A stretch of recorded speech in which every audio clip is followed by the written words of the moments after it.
Hello all.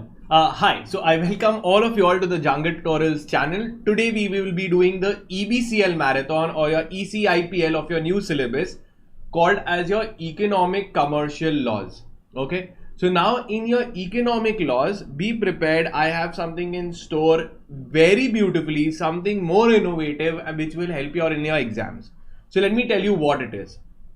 So the very first thing is I have from the students recommendation, they have always asked me to tell me what I am going to cover in the marathon to tell beforehand. So this is the topics that I will be covering in depth in a fast paced manner. Okay, and I will cover these chapters in a way that no question can come out of this, because I'm going to cover everything. I have covered the past exam questions, everything. So the chapters I have covered is the heavyweight chapters which nobody really covers in marathons because they get scared of these chapters. Students also get scared, and all this together. Okay. So first I will be covering your 8 marker chapter called as ECB. The first 8 marker chapter will get covered with the past exam questions and the questions that will come in your exams. Okay. So just be tuned with me. Second, I will be covering your amendment which is there where the earlier foreign trade policy has been repealed. And this is the new foreign trade policy that is applicable for your exams. I will be covering the entire FTP 2023 and no question can come outside from it because I will cover every topic. Third, I will be doing the lightweight, a little more lighter note chapter. Just you feel that one chapter is knocked off again. After 2 heavyweight chapters, a small baby cute little chapter, 5 mark questions we can attempt and get marks in this. Okay. And third is your heavyweight massive chapter, which 110% most of the students have a problem. They don't know what to study. It is so vast, they require something. They require a JT marathon for covering this. Okay. So I will be covering the foreign direct investments for the first time on YouTube. Okay. For all of y'all. And it will be in depth. It will be fast. It will be understandable. And you will not have to look at anything else. And lastly, this will be in English so that it will help you. You will be writing in exams in English. So it will be better if you listen, so you will be able to attempt it. Now, the first thing is, before I start with the marathon, I request you all to just share this video with at least one of your groups, study groups, so that even they can benefit and even I will be able to reach out to more students.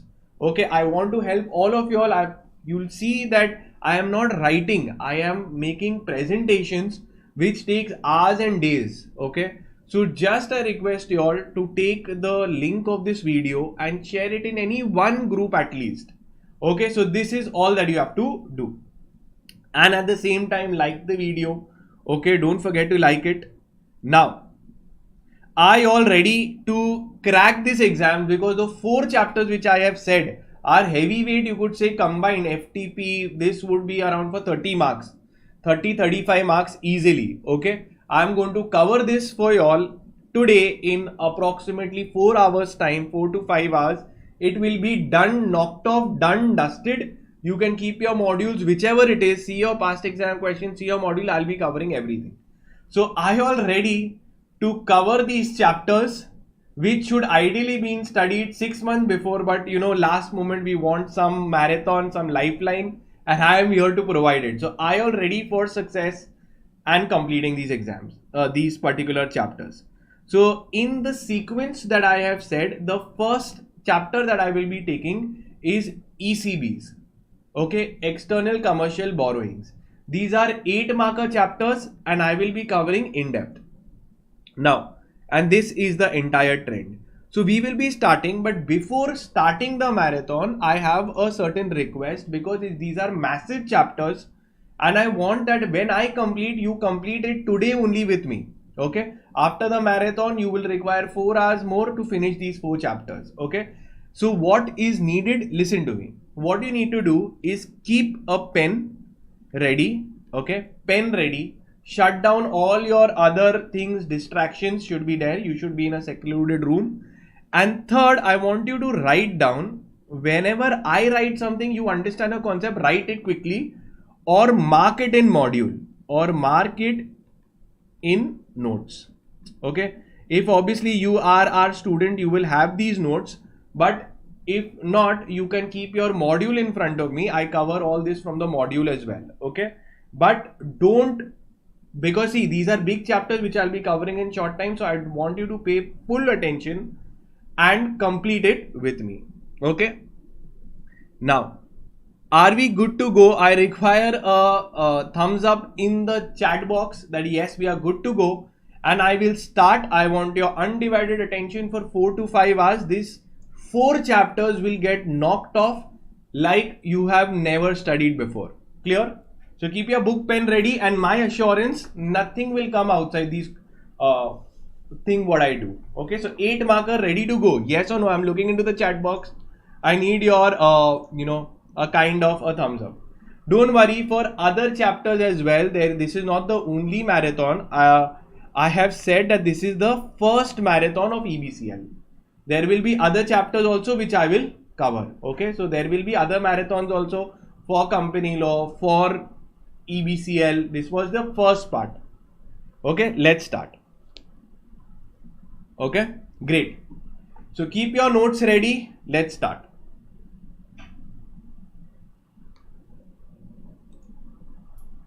Hi. So we will be starting with the external commercial borrowings, a 8 marker chapter in your exams, and this chapter is going to be covered in a fast paced manner. So be tuned with me and keep your modules and pens ready. First, let's understand what is ECB, external commercial borrowing. So very simple words, it is a borrowing taken from external sources, that is outside India, for commercial purpose, right? So this is nothing but a loan that I have taken from abroad for business purpose. Is the concept clear? So whenever a business takes a loan, a commercial loan from abroad, that is called as external commercial borrowings. Now, when a company, mostly we are covering companies, Indian company is taking a loan from abroad because it's commercial, obviously a company will take a loan. So when they take a loan, okay, or whenever any entity is taking a loan from abroad, they have to follow the ECB framework, the RBI master direction. Let me even tell you this, that this is India and this is abroad, or we can say out of India. Whenever this line is breached, okay, this is like a Lakshman Rekha. Okay, what does Lakshman Rekha mean? It is a boundary. If this is triggered, the RBI becomes your regulator. So when does RBI come into play? RBI comes into play whenever there is a transaction touching India and abroad. Okay, so therefore RBI is the regulator under ECBs. They have launched the ECB framework, RBI master direction, okay, which we will be studying. So RBI has launched a RBI master direction, which I will be covering in depth, which covers that what do you have to do when you take a loan from abroad. But who gave the power to RBI? So that comes, the power is derived from an act that is in section 6 subsection 3 subclause D of the FEMA regulations. RBI has been made as the regulator for external commercial borrowing. So remember, as a law student, when I was a law student, the introduction I used to learn it perfectly. So whenever any answer comes, I write a beautiful introduction with a lot of sections, where a lot of technicalities, and then I come to the main provision. So this is one of the parts where you can write. So section 6 3D of the FEMA empowers RBI to become the regulator. And also there are other laws also, FEM, BL, Foreign Exchange Regulations 2018, and FEM guarantees regulation 2000. Okay, but everything is important is given in the RBI master direction. Okay, so what does the master direction say about? Okay, what do we say? So I am covering the entire master direction. This is how we advise to companies as well. Okay, we go through the entire master direction, which I will be covering in this lecture. So there is nothing that will be left untouched. Now when you read the master direction, they start off saying forms of ECB. Forms of ECB. Now ECB, many people, let's use it as a simultaneously word to a business loan. A business loan taken from abroad. Okay. Now when I take a commercial loan from abroad, it is called as ECB. There is forms of ECB. Now what is the form of ECB? So they say there are two forms. How many forms? Two forms. It's super simple. One form could be in foreign exchange denominated loan, or it could be a Indian rupee denominated loan. What do you mean by that?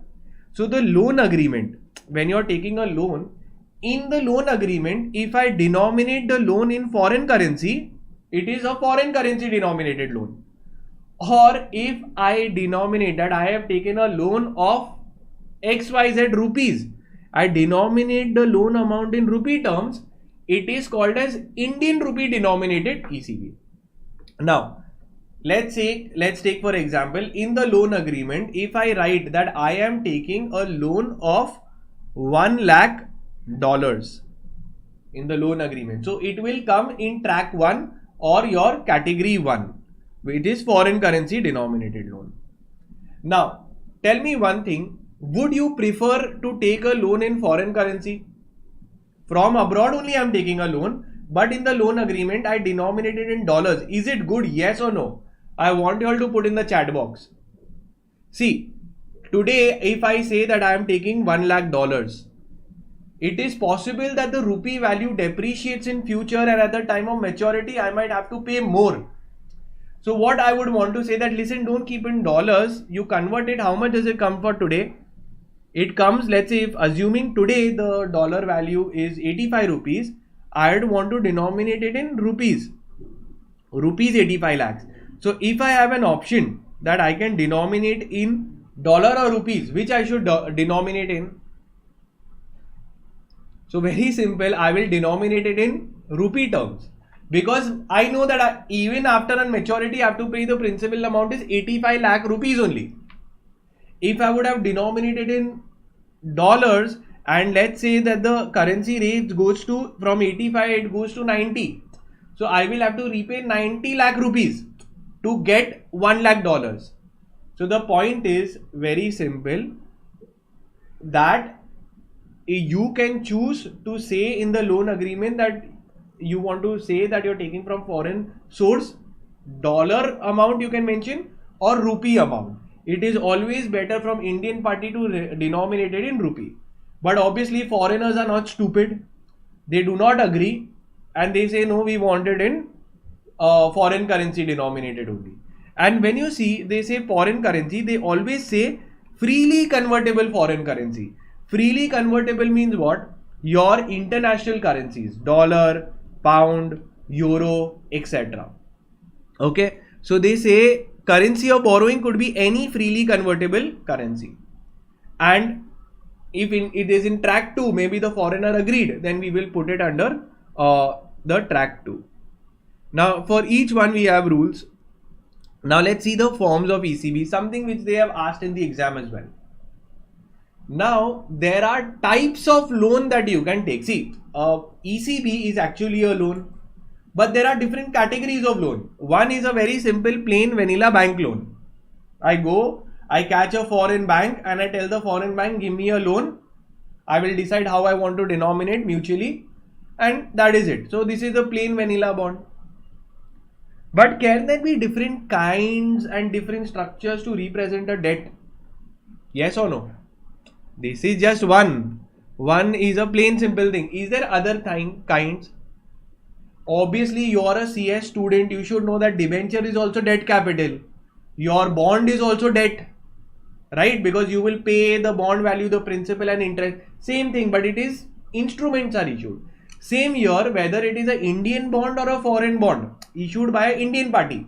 So who is the borrower here? Here the borrower is an Indian party, Indian borrower. Okay, Indian company, Indian entity taking a loan from abroad. It is a ECB. So when this Indian party, let's say I am taking a loan, I can take a bank loan, so it will be category 1, or I can say I am issuing you bonds.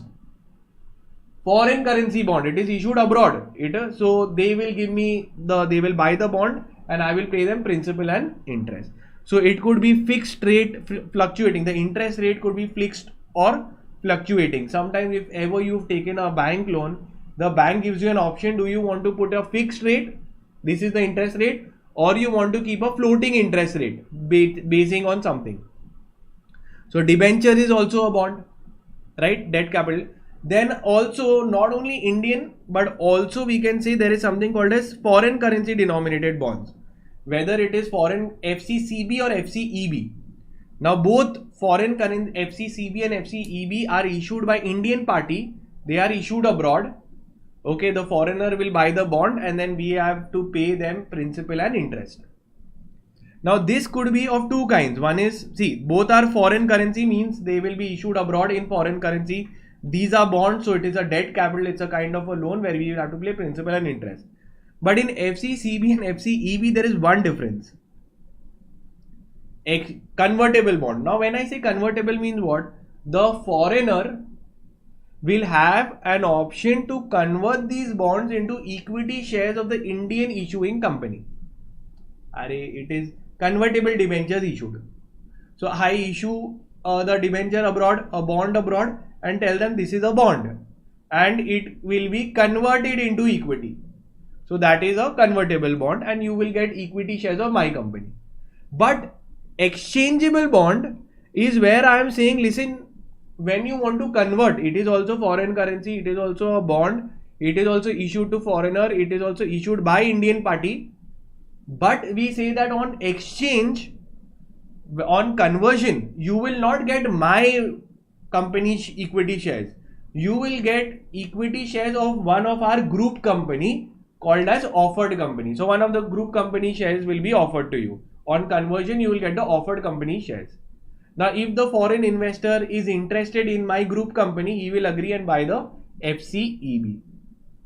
Then also we saw, so this is done. Trade credits. Trade credit also what happens? Same thing. If I want to buy a machinery, I take a loan and then I get the machinery, or I just tell that, listen, give me on credit. So now pay attention. When the foreigner sends the machine to me, I have to pay them amount along like a EMI. He would obviously take some interest, etc. So it is creating an obligation on me only to repay. So India is actually becoming a borrower. So they have to follow the ECB norms. So what is trade credit? Supplier is Indian or foreigner. So there will be a foreigner who will supply some plant and machinery, some goods, some inputs, and we will have to repay them over a period of time. So they are saying beyond 3 years. Now why beyond 3 years? Because ECB by default is beyond 3 years. You will see that the loan amount everywhere, the maturity period they've given is 3, by default it is 3 years. So in ECB, if someone will ask you, what is the maturity period? By default it is 3 years, you will come to know when we read ahead. Now, I want to remember this thing with a code word. So you have to remember LFT, and last one is financial lease. Now financial lease is also long time lease that I have taken, and for many years I will keep paying the amount. Okay, it's same like a long term, like a trade credit only, where I'm saying that for a long period of time I will keep paying you the EMIs or lease rent. So it also is like a debt only, because it creates a burden on the Indian party to pay to the foreigner. So they have to follow with the ECB norms. Now the code word, I want you all to write the code word to remember. It is LFT. What is the full form of LFT? LFT is not liver function test. Okay, so what you need to remember is LFT is loans and LF 4 square T. So what is the code word? LF4 square T. Loans, your FCCB, FCEB, financial lease and trade credits. Concept over. Clear? So loans, financial credits, your trade, FCCB, FCEB, financial lease, and last is trade credits. In rupee also all the same points have been given. Okay, all the same points have been given, but obviously FCCB and FCEB won't be given because these are foreign currency, and in category 2 it is rupees. So FCCB, FCEB you won't find, rest everything you will find, and one addition that you will find is preference shares. And they have also given one plain rupee denominated bond. So very simple, as I told you, it's in rupees in track 2. So we are issuing a plain vanilla bond, just called as a bond, where I issue it to foreign party. So here FCCB, FCEB is removed. So the code word is LFT, L loans, the FCCB, FCEB is removed. Rest both are there, trade credits are there, preference share is added, and plain vanilla bond is added. Okay. Now moving forward to the next one is borrowers. Now in ECB, remember who can borrow? We saw the types of ECBs that is there. Okay, we saw it could be foreign currency, rupee denominated, etc. Now we will be seeing who can take loans and who can give loans. So eligible borrower, eligible lender category will be given. So very simple, they have said that listen, anyone, now this we are talking of borrowers. So all entities who are eligible to receive FDI can borrow, can do under track 1. Clear? So all those who can receive FDI can also borrow. If I can take investment can also be debt now. So that is also allowed. And following categories are also eligible. So they have given you some extra eligible people. Now see the logic for why FDI, those who can receive FDI are also allowed to receive ECB. Common sense that if we are telling that these entities are good, they all can get FDI. That means they are saying by default you can take loan also, because either I take investments in the form of equity shares or debt capital.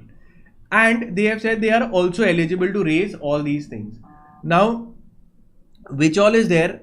The following entities can also be borrowers. So one you can remember is, here you can remember the code word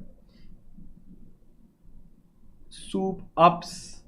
Okay, so just make a code word. Your Port Trust, your SEZ, your SIBD, Small Industrial Development Bank of India, and your Exim Bank. Okay, PC, whatever. So these 4 can also borrow for this. Now this they can borrow under the FCEB category 1, foreign currency denominated. In Indian rupee denominated, is it a bigger list or smaller list?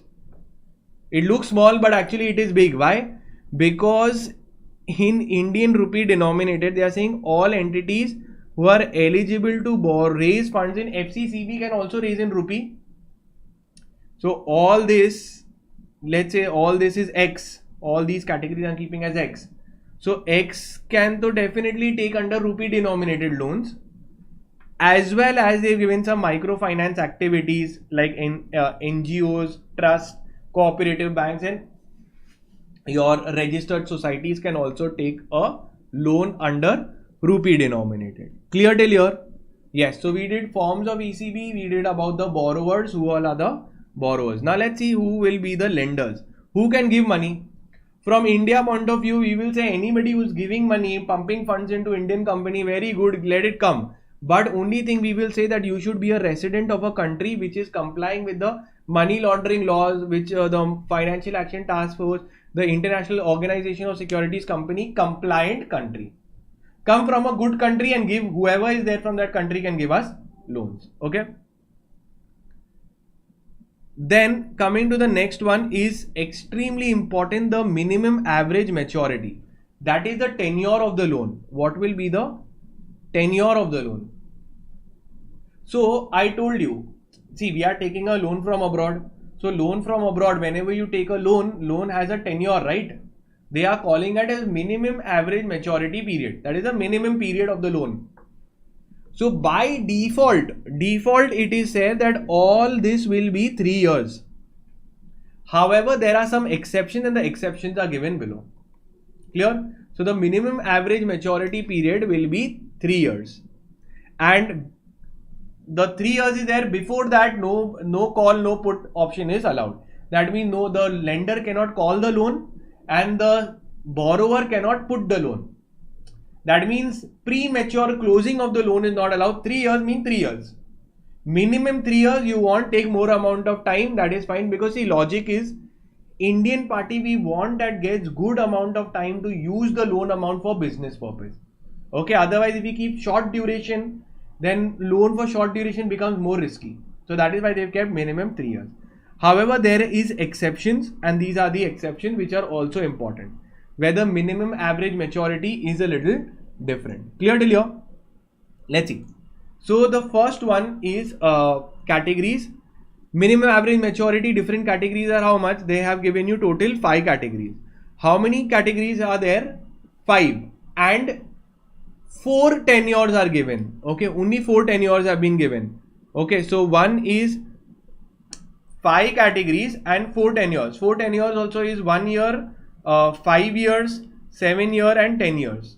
So we should know that which category falls under the who can take for 1 year, etc. So let's see. First one is, if a manufacturing company is taking a small baby loan, allowed. 1 year maturity is also allowed. So manufacturing companies normally have a lot of funds.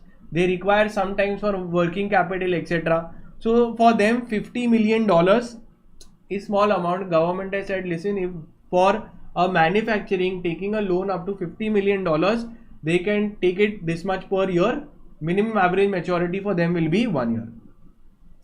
Second, a foreign equity holder. Now this is so beautiful concept that, listen, what happens is a shareholder can be there from abroad. A shareholder is there. Now a shareholder is already invested in the Indian company, right? Now this shareholder, foreign equity shareholder, is saying, listen, if the company needs money, I'm ready to give loan also. So they say, very nice. For what all purposes they have also given. So who's giving a loan here? Our equity shareholder also, who's resided abroad. For them, the minimum average maturity is 5 years. Now the purpose also why he is giving is, they have mentioned that it should be for general corporate purpose, working capital purpose, or repaying an Indian loan. See, Indian government is very smart. What rule they have made? That if we are taking a loan from abroad to repay a Indian rupee loan, so maybe we could already have, the company could already have a rupee loan, a loan from an Indian bank. So we can raise from abroad and pay the rupee loan. It is okay. Foreigner is ready to give. Fine.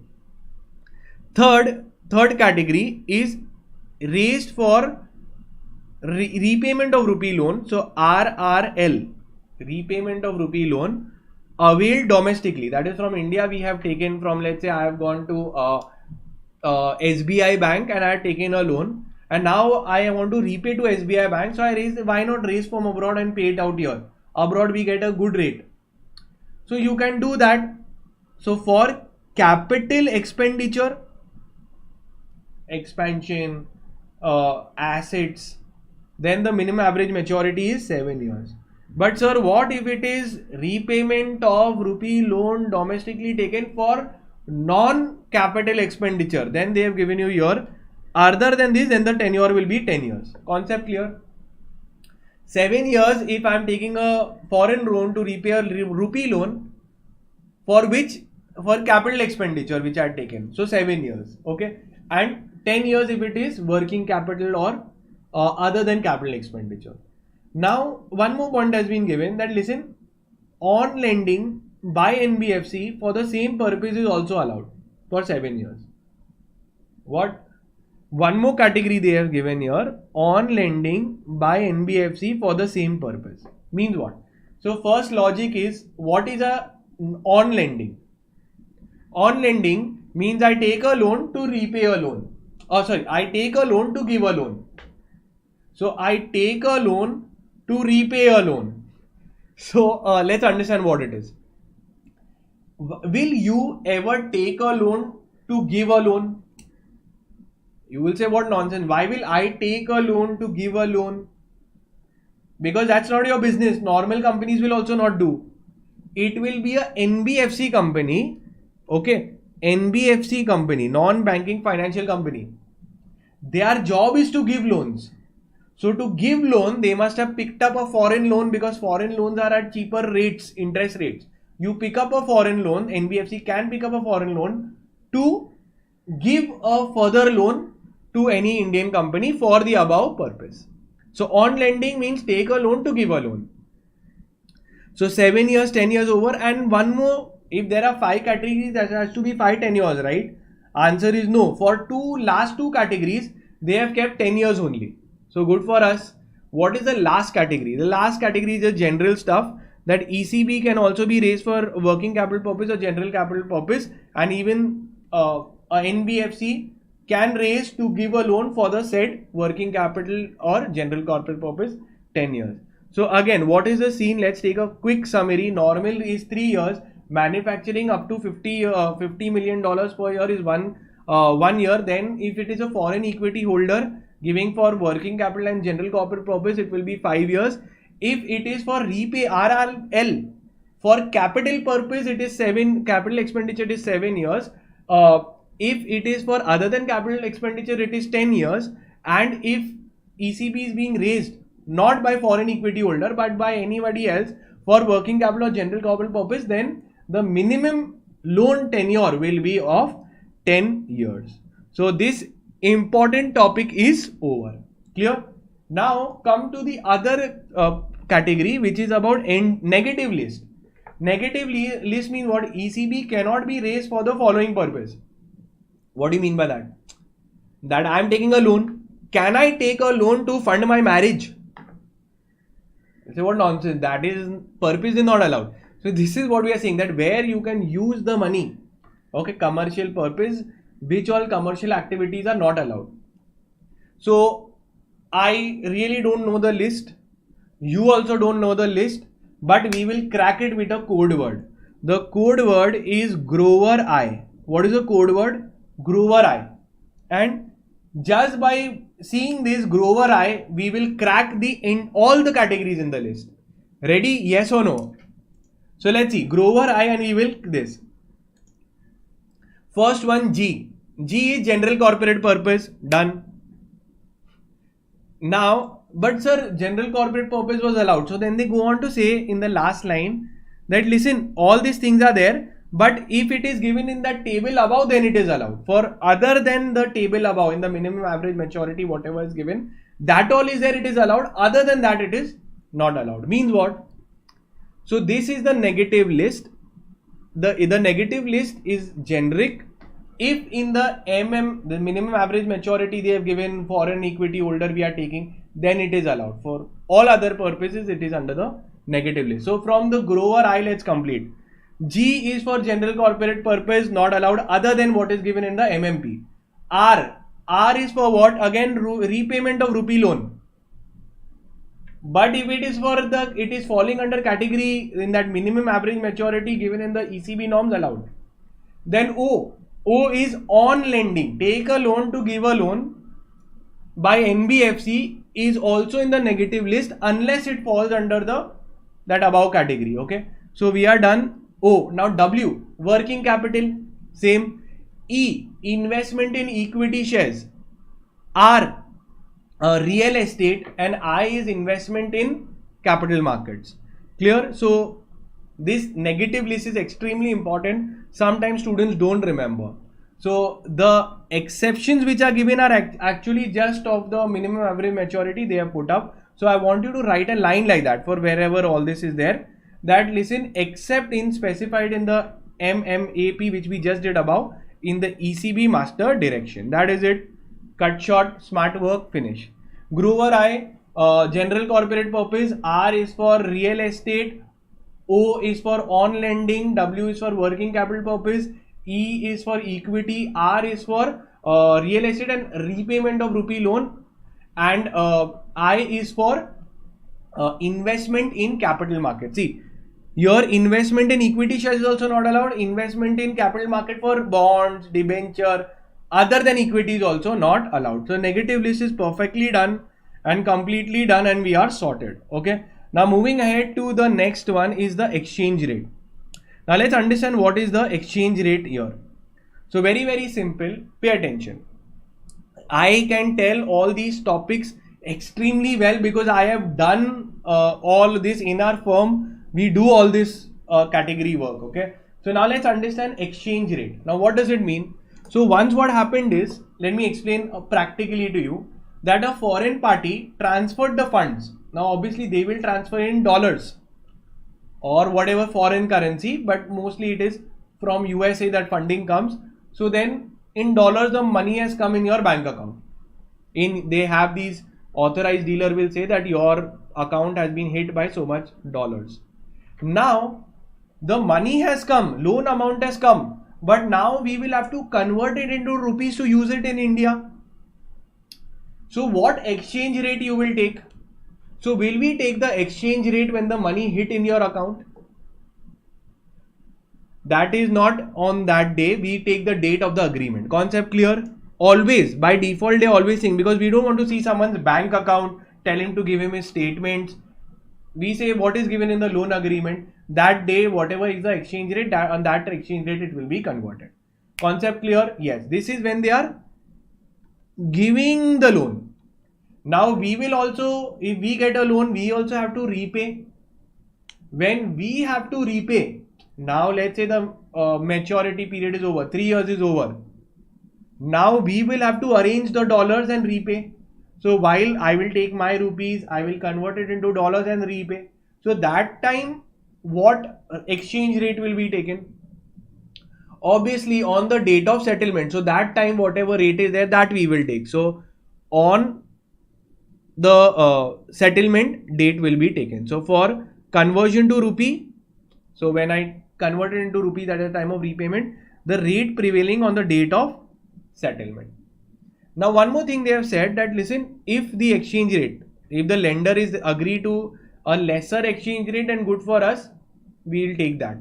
Here what they have said, that on the date of the agreement, such parties between them or at a exchange rate, they've also given that or at a exchange rate which is less than the prevailing rate on the date of the agreement if consented by the lender. If the lender has said, listen, $1 is equal to rupees 85. Okay, let's say if on the date of agreement is this date, $1 is rupees 85. But if the lender is saying, okay, fine, I will consider it as rupees 80. So if he is agreeing to this, then we will allow. Okay, why? Because rupee is stronger here. So if he is agreeing that rupee can be stronger, that the exchange rate is a little lower and he is agreeing, then it is fine. Now coming to, so understand the main principal thing is, two things will be there. One is at the time of sending the money, it will be at the date of agreement, or if the lender is agreeing to a lesser rate, then we will take that less rate. That is it. And at the time of repayment, on the date of settlement, what it is there, that will be taken. Now coming to limit and leverage. Name is very difficult, but concept is very easy. So limit and leverage means what? How much limit of borrowing? Just because we have allowed you for borrowing, will you take loan and loan and loan? They say what nonsense. You cannot take unlimited loan. Now this is where the amendment has come. Okay. The amendment, it might not be there in your books. It is your amendment 2023. Okay. Pay attention. They have said that limit was in your books, it will be written $750 million will be under automatic route. So by default in the ECB framework, they have said that $750 million loan can be taken under automatic route. Automatic route means what? You don't require RBI approval. Beyond this limit, you will have to take RBI approval.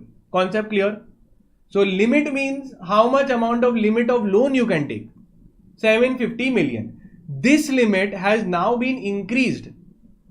This 750 million, US dollars was under automatic route. Okay, US dollars was under automatic. This has been cancelled and the limit has been increased to $1.5 billion. Okay, so please take a note, billion USD under the automatic route.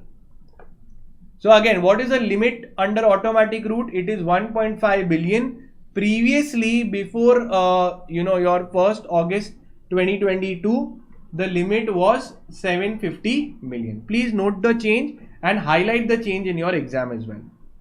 Now, let me tell you a technique to evade the ECB framework.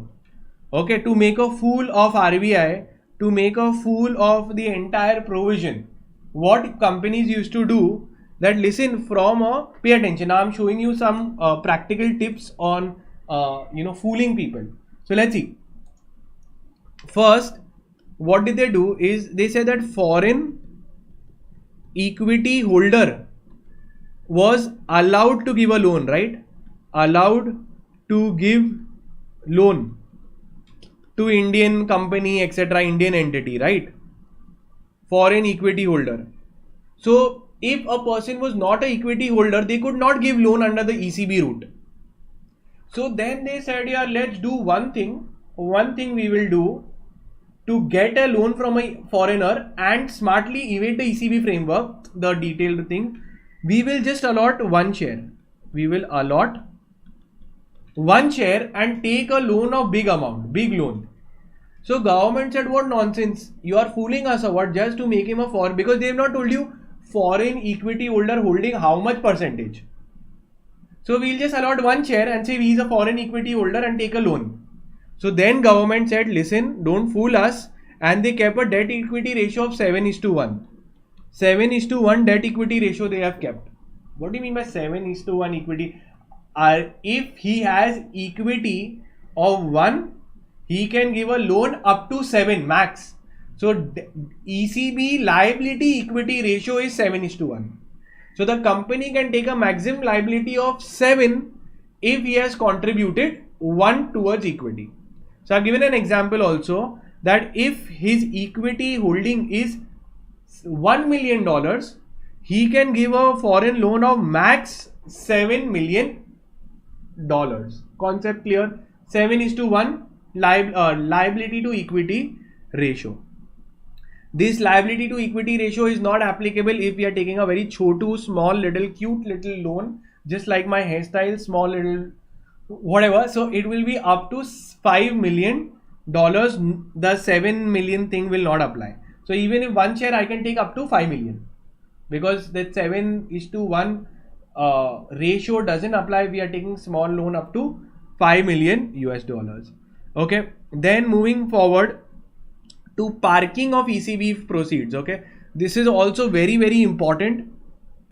They ask, now what do you mean by parking? So what do you mean by parking? It's not parking of your car. It is parking of the ECB proceeds, pending utilization. Sir, what are you saying pending utilization? Understand, if I have taken a loan and it is for manufacturing purpose, so the purpose will not be immediately used, right? So slowly we will use the loan amount. Let's say we are going to use the loan amount next month, whatever reason. So during that time, where will I park the ECB proceeds? Park means keep pending utilization. Parking means what? Keep the ECB proceeds. Where can I keep it? Okay, so very simple. Tell me one thing, if I give you loan amount and I say you will use it after 1 month. So during 1 month, what all will I do? Can I do betting, gambling, or can I do on stock market? They say no, you can't do like that. If you're pending utilization, keep it in a bank account. Any liquid asset you can keep. Any of the liquid safe asset without creating any encumbrance on that money. That means I can first of all take a treasury bills. I can invest in foreign market also. If the loan I have got, I can keep it in the treasury bill of India or abroad. I can keep it in foreign branches of Indian bank. So HDFC Bank has a foreign bank called as HDFC Global. So which is in HDFC is Indian bank. HDFC can have a foreign subsidiary. Okay, in USA calling it HDFC Global. There I can keep the money. I can keep it in any deposits in any place which has a rating of at least not less than AA minus of Standards and Poor's. Logic is clear. Once you get the ECB proceeds and there is still time to utilize it, during that time gap, you can keep it in any liquid asset. Even domestically, so this was about foreign country, I keep it there. Maybe if I have a branch abroad and I want to use it abroad, so pending utilization, I will keep it there only. Like Tata Steel has a plant in Europe. So they can take a ECB loan and they will say we want to keep it right now in Europe only. Europe, treasury bills, etc. Domestically also, if you want to keep it same thing in any rupee account, and it should be immediately repatriated into India. So if you have taken for using it in India, then immediately repatriate, send it in India immediately in the rupee account. You can keep it for 12 months cumulatively in any deposit. So 2 months I have kept, 1 month I have kept. So cumulatively 12 months you can keep, that limit has been given, and it should be a unencumbered position. That means that money that you have kept, don't create another loan and all that on that amount. Now moving forward to raising of ECB. Raising of ECB. Let's say now you're a company secretary, you want to take a loan, foreign source loan. Okay. So how will you take? How will you take? So answer they have given you in routes. Either you have to see in automatic route or approval route. Okay. Now pay attention. Automatic route means RBI approval is not needed. And when RBI approval, I told you the limit is the limit given. It was 750 million. Then they increased it to 1.5 billion. That limit is there. If you're exceeding the limit, then you have to take RBI approval. Okay.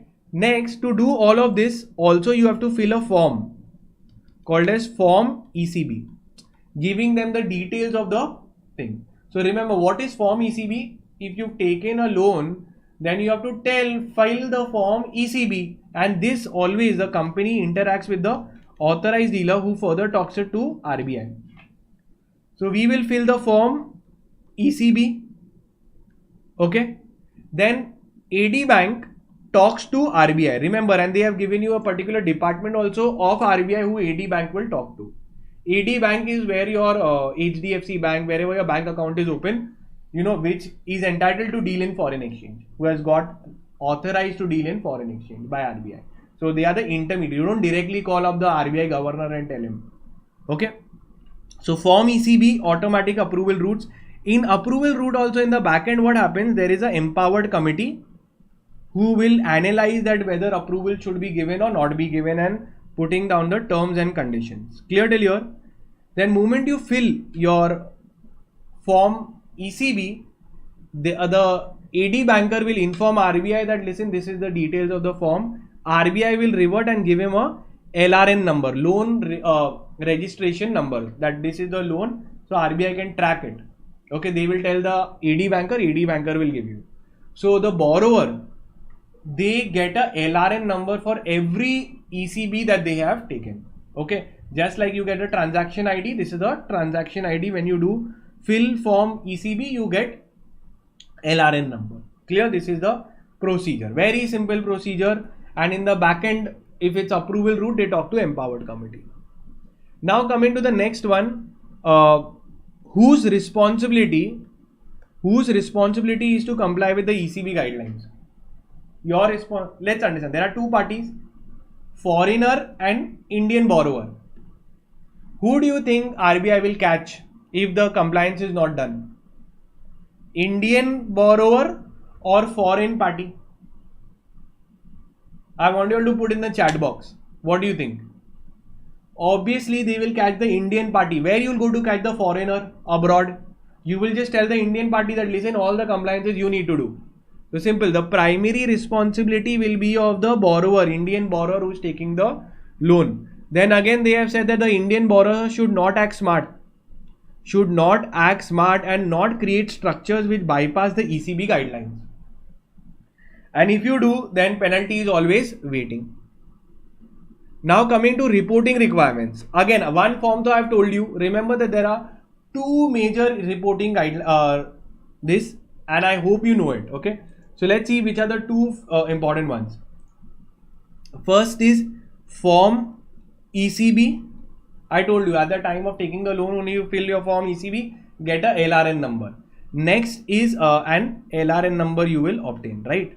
And every month you need to file something called as form ECB2. What is it? Form ECB2. Concept clear? So now let's see what it is. These two forms you should know. I will tell you what it is now. So loan registration number, very, very, very important. And let's see. Let me explain in simple words. They are saying that no drawdown is allowed in ECB, or drawdown is allowed only after getting LRN. Sir, what do you mean by drawdown?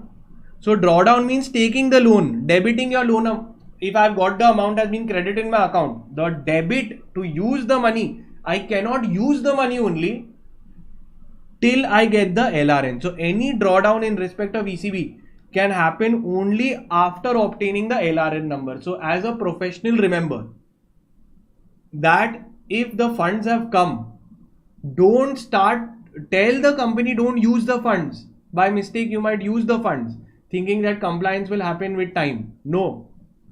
First, let us fill the form ECB, get the LRN number, then do a debit. Otherwise, there will be a massive penalty. Okay. And I told you, we will fill it with RBI, AD banker. AD banker will talk.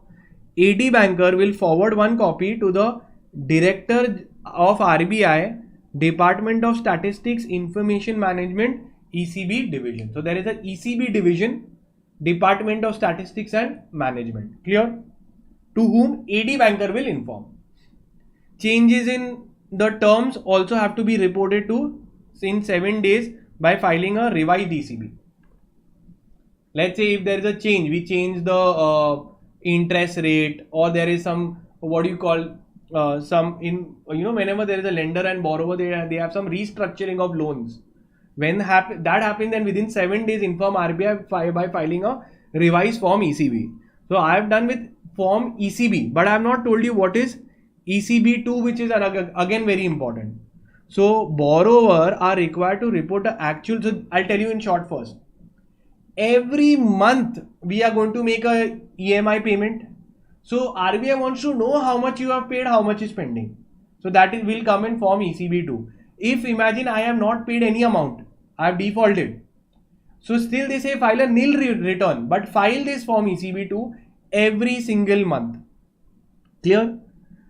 So again, borrower are required to report ECB transactions through form ECB2 return through the AD banker on monthly basis. Okay, so it will ultimately AD banker will give it to the Department of Statistics, where they can keep a maintenance of how much loan India has collectively taken. Okay, this has to be done within 7 days from the close of the month. So January is over, in the next 7 days your form ECB2 has to. So whenever you're working in a company which has taken a foreign loan, every monthly compliance you will be doing by filing within 7 days, you will be filing form ECB2. If you have failed to do the filings on time, then you can regularize it by paying the late submission fee. Then comes standard operating procedure for untraceable entities in ECB reporting. Now I think this is important. It can come in your exam. Okay. So very, very simple. Let's say Vijay Mallya. Okay. Vijay Mallya is taken a loan from abroad, and he has now absconded. He's not there only. He ran away, and nobody can catch him. Okay. So then what is to be done with respect to the loan, with respect to the form filing, and what will happen to India's liability? Will India be responsible to pay? Will the central government now pay? Because the foreign lender will be very angry that what nonsense, this guy took a loan, Indian party took a loan and defaulted and done a bad debts. Government of India should pay. Government of Indian parties are wrong. So India's sovereignty, integrity, reputation is involved. So they have made up procedures what the AD bankers should do now. That is called as standard operating procedures for untraceable entities. So let me tell like a joke kind of a thing. The government was saying, all the governments whichever have come, they all are saying Vijay Mallya will not be leaving. Okay, they say Vijay Mallya chhode nahi jayenge. We will not leave Vijay Mallya. So someone was joking. They say first catch him at least, then you say you will not leave him. So let's see what is the procedure. First thing is identification of untraceable entities. So there will have to be an identification that who are potential people who have absconded. So under the ECB framework, some SOPs have been made to first identify. So if for 8 quarters or more, no filing has been done, ECB form 2 will not be filed, right? For 8 quarters or more, then it will be designated as a untraceable entity. How many quarters? 8 quarters, not 8 months. 8 quarters or more, no filing has been done, then we will have to designate as a untraceable entity. Now directly we don't levy it, we have to do inquiry. Okay, we have to do some search, where is he? We'll have to give a notice and we have to make a proper documentation that we sent him a notice, etc. So now will come about response, where the government of India will now start tracking this thing and sending notices, sending people, sending staff at the office. So this is the procedure to be followed. First 8 quarters you've not done means our censor should go up. That in an entity that has raised ECB will be treated as untraceable entity if the entity, its auditors, its directors, promoters are unreachable, unresponsive and provided a negative reply for at least 2 quarters. So we now have to do a follow up, and for our follow up also they have given negative reply or they have not replied for 2 quarters. Then again we will be treated as a entity. So the first one is potential. In the second one is when we are doing the follow up, now we will put a stamp on you. And we have to keep documenting. The Indian government will have to document that 6 reminders or more have been sent to them. So this documentation has to be done because later on there will be a case that will happen. Now coming to the next is entity must meet the following conditions. That for an untraceable entity, they were not operative at the registered office. They were not found during visits by the officials of the AD bank, and entities have not submitted auditor's certificate for 2 years or more. So these conditions are also further there, that listen, we send our staff. Now Indian government is clearing their stand because it's a procedure that AD banker has to ensure. They have to send a staff at the office. They have to maintain that he was not there, it was not operating, and auditor's certificate was not given for 2 years. So all these are criteria to designate as a untraceable entity. So what if it is an untraceable entity? Then what we will do? He is untraceable. Now what will you do? So point is not to catch him. Point is to clear our liability. RBI, what they will say, you will get a shock. They will say that first of all, I'll tell you now, you will get a shock what RBI is planning to do. If it is turned on, you've taken a business loan for your purpose and the lender gave at his risk. Why India should be involved? So we will tell the AD banker that whatever is the status, you fill the form ECB to return which he is not filing, you fill it up and write that you are filling and write that it is an untraceable entity and what is the current status, please put up that so that it will be on record. So revised form ECB AD banker will fill a revised ECB form and a revised ECB to return without certification from the company. You don't have to ask the company, and mark it as untraceable entity. Now this is what I'm telling you what the government has done, that the pending amount, lender will look at this provision and get a shock of his life. The outstanding amount, what is pending to him, will be written off from the external debt liability of the country. That means no longer our liability. The lender may want to go to whichever court he wants. India's liability removed. Okay. So remember, that is it. Indian government is not doing anything spoiling their name. Restriction on fresh ECB application. Now this, so they will give the Vijay Mallya coming in again filing that he wants to take a loan. We'll give him a tight slap only. That first loan he became untraceable. Now he's found another lender making reporting for a new loan. So not allowed. So that is simple. Enforcement of directorate. So then India will be questioned that what happened? What have you done in such thing? So we said we've sent our officer. Now enforcement of directorate will take action. Okay. And a restriction on inward remittance.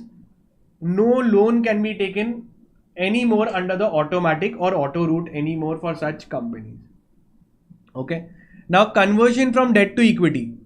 Another question. This is also there not only in ECB chapter but also in FDI chapter. Conversion of your loan into equity. See, ultimately, now you have to, from the title, you should be able to build answers and try to connect. Okay. Being a professional, you should be able to connect. So first thing, we know that ECB is a business loan. Right? ECB is a business loan. Now, as we can convert debentures into equity, we saw foreign FCCB also can be converted into equity. So they can also choose to convert. But now the point is what to write inside. That ECBs can be converted into equity. But the question is, I am asking you, I want you all to put in the chat box, which additional law will be applicable? Which other law will be triggered? Apart from ECB, see now you are getting out of ECB into something else. So which other law will be hit? Foreigner getting equity shares. Quickly. I'm waiting. So the very first one is the FDI norms will be hit. Consolidated FDI policy. Because now you are allotted equity shares. And when equity shares are allotted, which form is filed?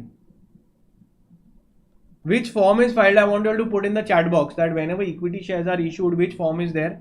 It is form FCGPR. Clear? So you will write. And then what else? What is the main crux of FDI? Then listen, when you're transferring equity, don't give him equity so much which goes above the sectorial caps.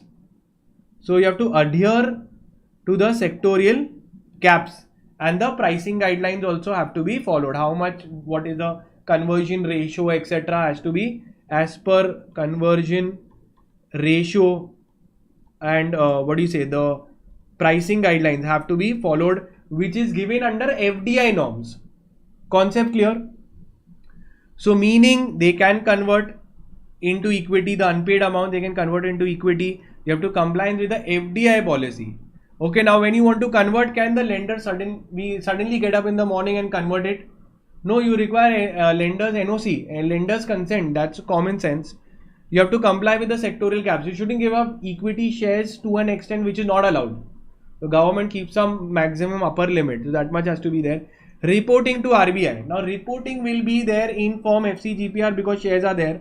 Okay, form ECB2 return also you will tell that we have. Now again, either you could convert the entire loan into equity or a part loan into equity. So all of that has to be done. Full conversion. So you have to fill form FCGPR and in the ECB return say that it is fully converted. Okay. Then if it is partially, then you have to say ECB partially converted into equity. Phased conversion, then you have to give a ranking that listen, slowly we will convert. So maybe 1 million will be converted into equity this year. Next million will be converted next year. So phase. So reporting also is very simple. For us it's nothing. For shares FCGPR, for ECB, ECB2. Done. Compliance with the prudential norms. So very nice, you should say that whichever RBI prudential norms are there, that has to be complied, which is issued by RBI. Moving forward, consent of the lender. Again, other lenders. So if I am converting your loan, let's say I have three lenders. I am converting the loan of one into equity. I should ideally also take the consent of the other that listen, I am converting his loan into equity. So that has to be taken. However, they have said that even informing them is also fine. At least inform, because see, the other lenders have no risk, because he is getting converted into equity. Equity will come lower than them, right? Right now they are borrowers, they are at a higher footing. Someone is converting themselves into equity with the hope of higher return. So other lenders, they are saying first take a consent. If not consent, at least inform. Exchange rate, sir, I just explained that it will be the date of agreement.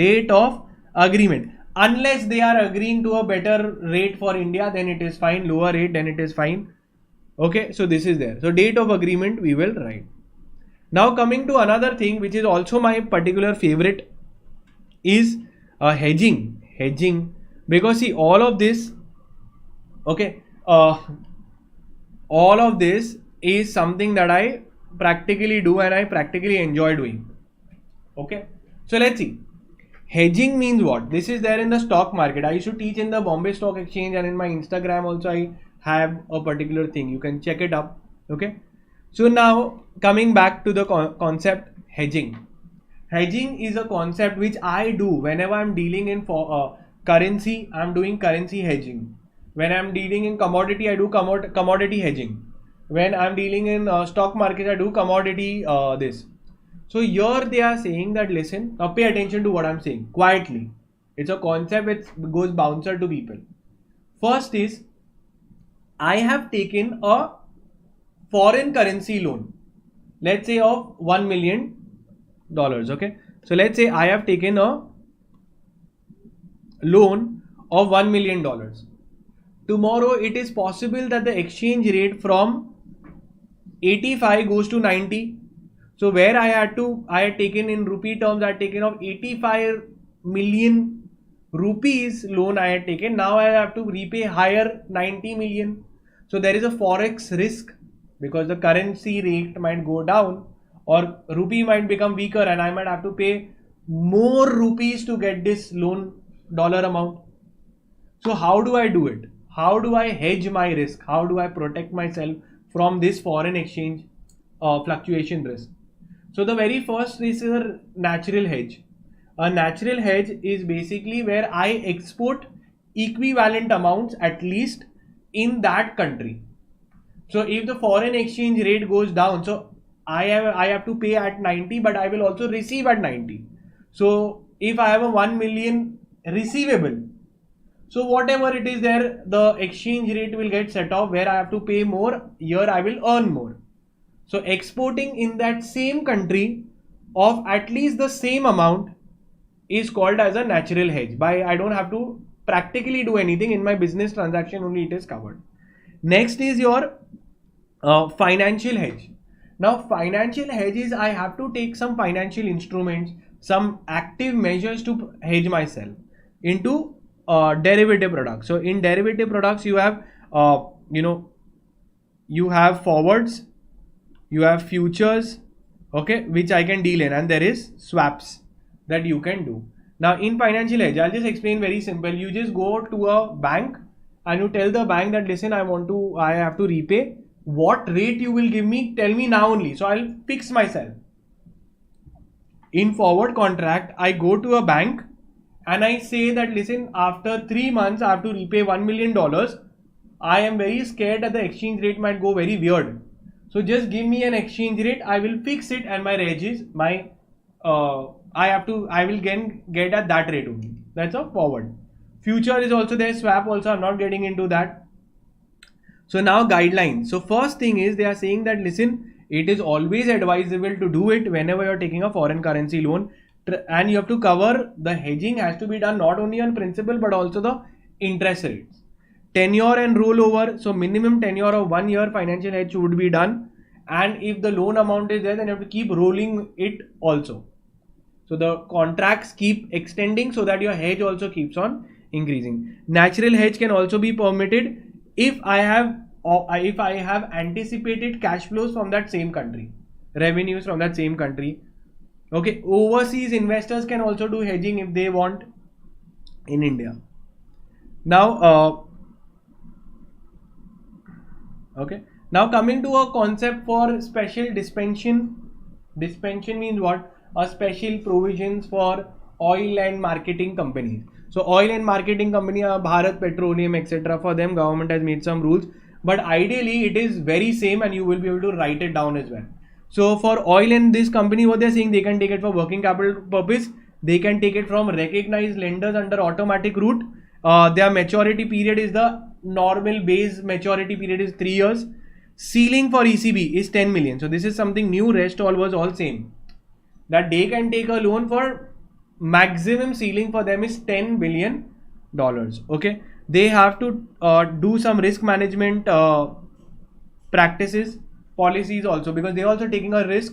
So prudent means sensible, good risk management mitigation policies to hedge your forex fluctuation risk should be done. Okay, and they have to comply with all other provisions. Then even for startups, now startups issue something called as convertible note. This is very, very important. You should write convertible note. Convertible note is specifically for startup companies. What is happening? Startup is nothing but a debt which after some time will be converted into equity. That's it. So just like convertible debentures that you have, that is a convertible note. Convertible note is specifically for startups, and government gives some special provision for convertible notes. Rest all you will see, it is all same, and which you can build as well. Same points, okay? So your eligibility, Indian startups recognize. So it's not every new company is not a startup. The government, there is a particular definition for startup, a certain kind of recognition by the central government, and yes, you are a startup company which has a potential of high employment, etc. So that is a startup. Maturity, again 3 years. Oil company also was there, this is also there, same. Recognized lender, so they again same points they have written, so don't get scared, it's the same thing that we have to write. Forms, again it can be in convertible loans, same things which is there, preference shares. Currency, it could be again same points they have written though. So if they ask for startups, the same points have been given. They can also take loans in freely convertible or Indian rupees. Then amount, now what is new in this? The amount for them, the ceiling is limited to $3 million under the auto route. Then end use, for any expenditure they can use it. Conversion also it is allowed. Security provisions. Now security means what? Just like we take secured loans, here also you can take secured loans, and you can give security such as movable, immovable, tangible, intangible, what you want. Even a personal guarantee can be taken. See, foreigner is giving a loan, so either I keep a asset or I keep a surety. Either of them it is allowed. Again they are saying hedging should be done. So almost summary of the chapter they write. Hedging should be done, is permitted to the derivative products, as I told you, forward, futures, swaps, and natural hedge also they can do. Conversion rate, again conversion rate will be at the rate of the agreement 100 times I have told you. Okay, as on the date of the agreement. Then coming to the next thing, all in cost ceiling limit. Now again, all in cost means what? Now when we take a loan, we have to repay interest. So that is also added. It is a cost of capital, right? Do you know what is cost of capital? Capital doesn't come free. You have to give something for it. That is interest for loan. Plus lot of other expenses also have to do. So the government has created a all-in cost, that all other expenses plus the interest should be capped at this. Beyond this amount it should not go. What is that rate they have given you? Again there is an amendment in 2023, and this is the correct figures that is there. So 500 basis points all in cost for foreign currency, and 450 basis point for Indian rupees. So benchmark plus 500. 500 means what? 100 basis point is 1%. So 5% or 4.5%. So benchmark plus, so internationally they keep some benchmark that, listen, you are of USA, I am of India, what benchmark to keep? So they will have some London interbank offer rate. There is, now LIBOR has been stopped, and instead of LIBOR there is SOFR. So you don't have to get into that. But whatever benchmark rate is there, they will keep it, and plus 5% plus 4.5% is maximum. 5% is for foreign currency all in cost, and Indian currency it is 4.5% all in cost. That is it. And that is it. I have covered the entire ECB chapter, everything from the past exam, and no question can come out of this.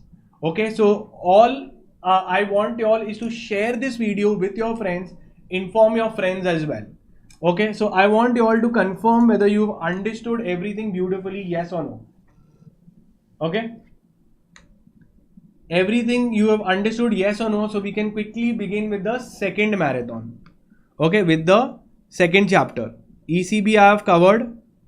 My next part is to cover your amended thing, which has come in an amendment, and I don't think anywhere people have covered it in a nice manner. Okay, you get confused with the FTP policy plus the foreign trade policy. The foreign trade policy, okay, comes for around 5 to 7 marks in your exams. Okay, they come for 5 to 7 marks or 8 marks in your exams, and it is so vast students get scared, but this is very scoring. After I teach you the FTP policy, it is from the ICSI, the entire this has been covered. Okay, the entire supplement sheet, the biggest amendment is your FTP policy 2023.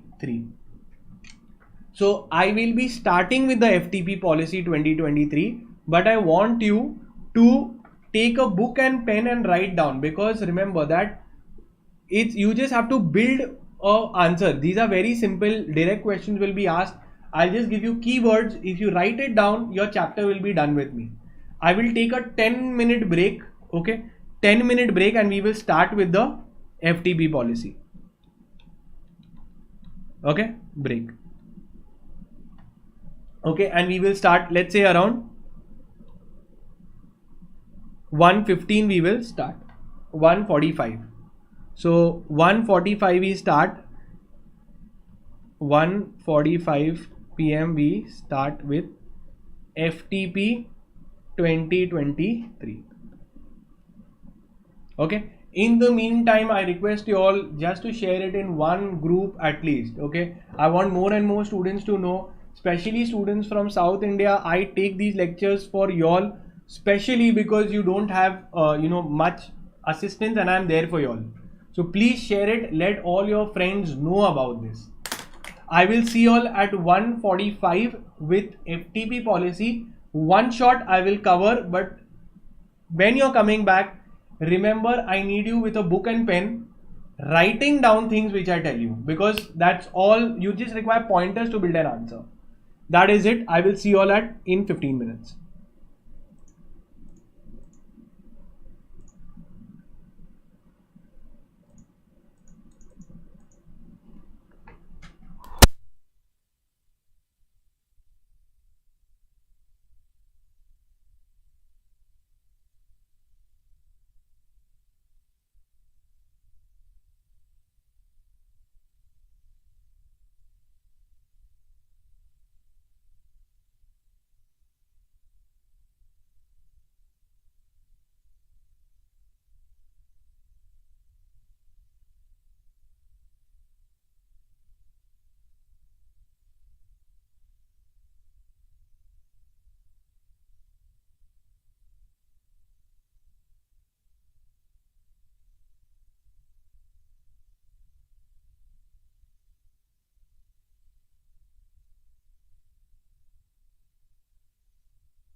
Hi guys, am I audible to y'all?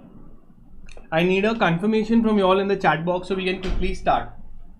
Now this is a amendment of your exams 2023. This is the first time this particular regulation is applicable. And normally most of the students must have left this untouched, and I'm going to cover this in a very short span. So and also everything from here will be covered in a quick manner. All you have to do is be with me, take a book, pen, write down the notes, and it is sorted. Okay, now those who are my students, they already will have this notes. It's in the app.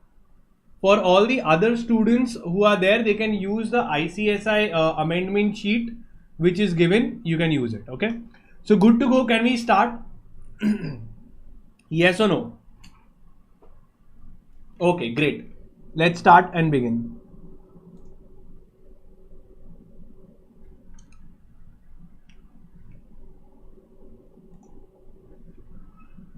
Hi. Okay, sorry. Okay. Let's start and finish.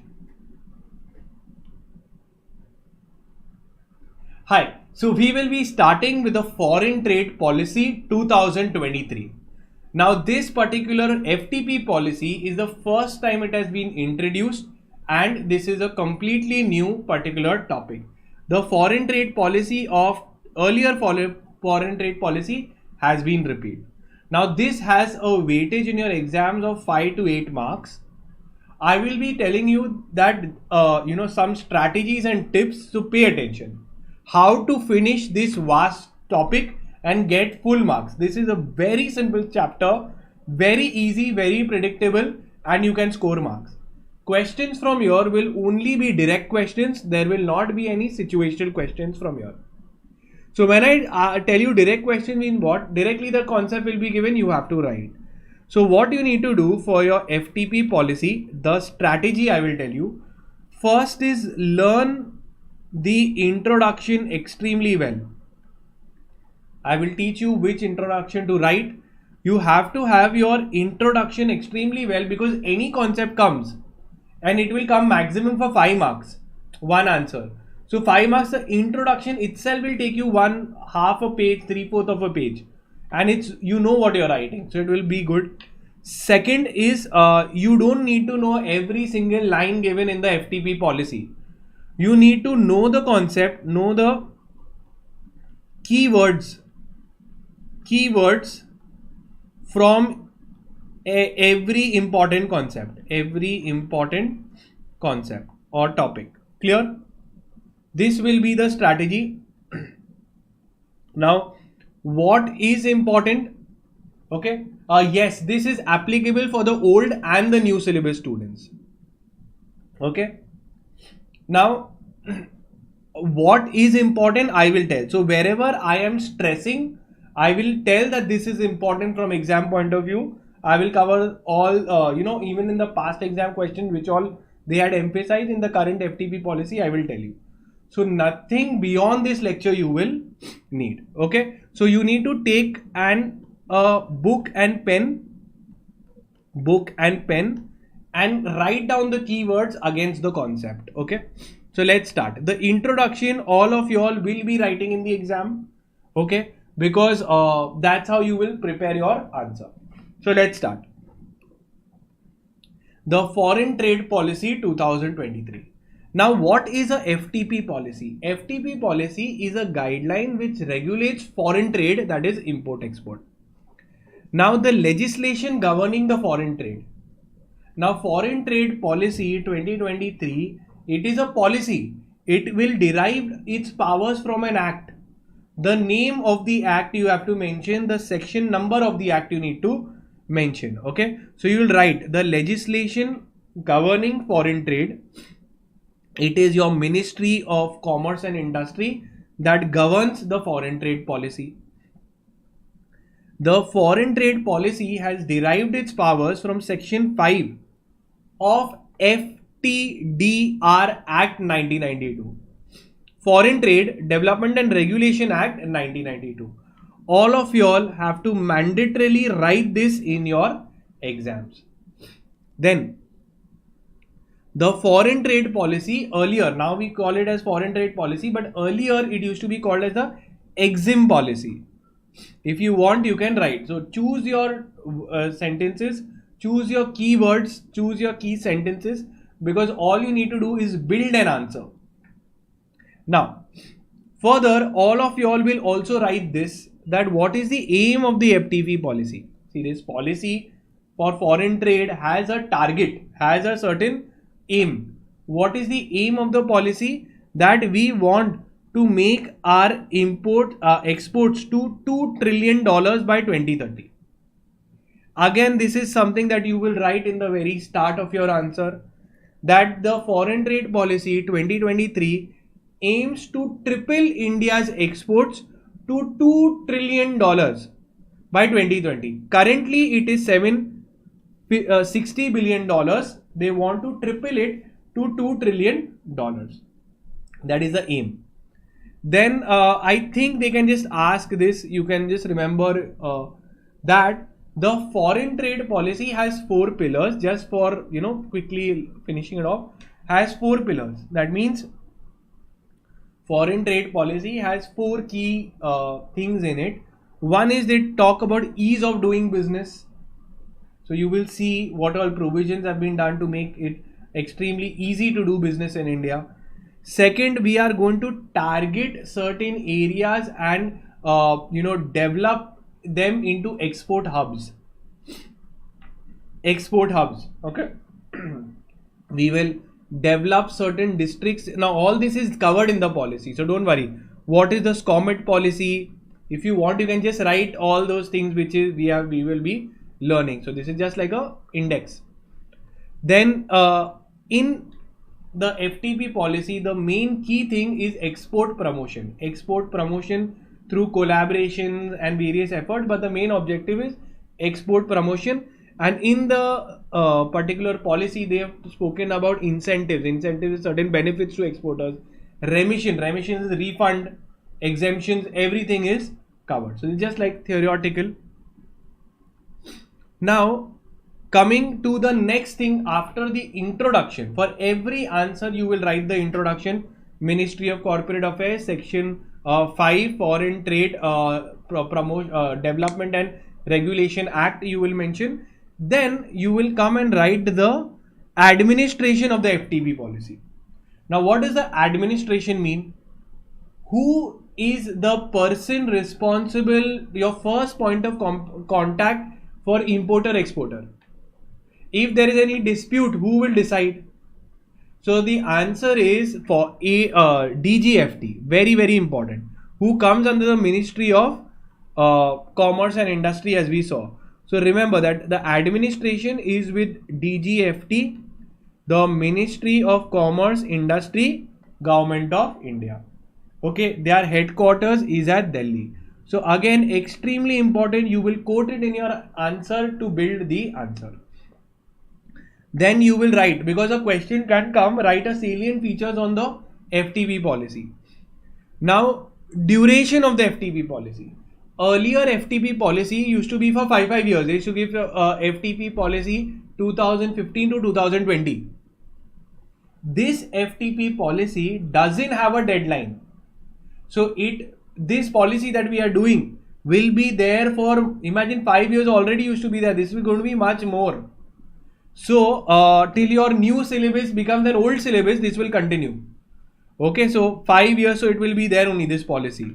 And they have said that the FTP policy 2023, it has come into effect on 1st April 2023 and shall continue to be in operation unless otherwise specified or amended. Clear till here? So what all are my headings when I start with an answer? I will write my introduction, that is your section 5. Then I will write the administration, it is your DGFT, Ministry of Commerce. And then I will write the duration of FTP policy, that is 1st April came into effect and will continue unless earlier repealed. Clear? So the intro is sorted. Then more in intro what we can write, the contents of FTP policy, that what all will be there. Normally, wouldn't you want to know that what all is this policy talking about? I have read the entire policy, made the entire notes from the policy. Okay, so I have covered it in complete depth. For you, I am doing a quick overview and telling you what all is expected to come. So contents of FTP policy, you can write this in your introduction. First is, it has 11 chapters giving the basic policy. So in the FTP, there is a FTP policy for sure. Then there is a handbook of procedures, HOP, handbook of procedures, how to do this, how to do that. Again, it will be notified by the DGFT. And there are forms, like how we have company law forms. There will be multiple forms called as the Ayat Niryat forms, ANF forms or AANF forms, appendix and Ayat Niryat forms. What is this? What is we'll just write. I'll tell you what all is important. I'll mark it as 5 marker. This can come. All this we are doing to build the answer. Now, Aryat means export. Okay, Aryat means export. And Niryat means import. So Aryat Niryat means export import forms. And C on norms, I'll tell you when I come to it. There will be inside this only. Then interpretation of the policy. Again, it is your particular interpretation of the policy. If you are interpreting the policy, the exporter importer is interpreting the policy. There is a conflict. Who will prevail? If the director DGFT versus the importer exporter in your particular interpretation, who will prevail? So answer is very simple, that the DGFT holds the ultimate and conclusive authority on all matters of policy. Clear? Ayat means import and Niryat means export. So this is what you have to note down. You can write. A policy of interpretation committee is also there. The DGFT can ask this committee that, listen, the DGFT is going to be the chairman here. Their job of this committee is to advise the DGFT on matters of policy of interpretation of the FTP policy. Okay. Then just till now we're just seeing some chotu motu concepts, some baby concepts. Then in customs, you must have read something called as HSN code, or leave that in your, when you go to buy something, don't you think that there is a code, HSN code given, code of the product? Similarly, for your FTP policy also we have a code. It is your Indian Trade Classification Code Harmonized System. What does it do? It's a 8-digit code. It is a 8-digit code which gives a specific code to a particular product. On that code, when you go, then if you go in schedule 1, you will come to know what is the import policy, and schedule 2 gives you the for the export policy. So it classifies and gives you details about the procedures, etc. Most of the goods are imported without any authorization. So they will give you procedures. Okay, that this product, this is the this has been classified as a particular number, and then that they will tell you the certain kind of rules, regulations, procedures for that. So this was the introduction. Okay, this was the introduction. From whatever I have done now, whichever technical words you remember, write it in and beautifully cover it in your introduction. Now we will start at what is covered in your FTP policy detail. I told you there were important chapters. Nothing else can come in your exam apart from this, because this is the entire policy. Trade facilitation, export. So I'll tell you what all is important also as we come ahead. Export hubs. Certain schemes are there. Duty exemption, your remission, EPCG, capital goods scheme, and for your EOU. Then what are deemed exports, quality disputes, cross-border, and SCOMIT. SCOMIT sounds very difficult but is very easy. I'll tell you when we do all this. Now, first is directly coming to, okay, first I'll just tell you, okay, trade facilitation. Just pay attention to what it is. Quickly we can move ahead. It's not that important, but just let me tell you. from the FTP policy, when you're writing, your introduction is sorted. Now when they ask you a question, from the name you should be able to build an answer. From the name you should be able to build an answer. So let's see, the question can come that what do you mean by National Committee on Trade Facilitation? So I will try to break down. It is a committee. So India has ratified something, ratified the World Trade Organization's Trade Facilitation Agreement. So we have signed the Trade Facilitation Agreement of WTO, and pursuant to that, this Trade Facilitation Committee was made, an interministerial body, that is a national committee on this. So to facilitate the coordination and implementation with this agreement, an intergovernmental body, that is a national committee, has been formed. So again, India has ratified a WTO Trade Facilitation Agreement. Okay. Now, pursuant to that, we made a national committee for trade facilitation. That is it, the introduction. Now, from the name trade facilitation, I need you to think of few points. So facilitate means to provide, to support, to encourage, to give a base. So this is what they've given, that in the trade facilitation they talk about supporting, giving transparency of the rules, regulation, procedures. Second, giving them technological support, digital removing digital problems. So when any form filings have been done, it should be easier, there should be less disputes, etc.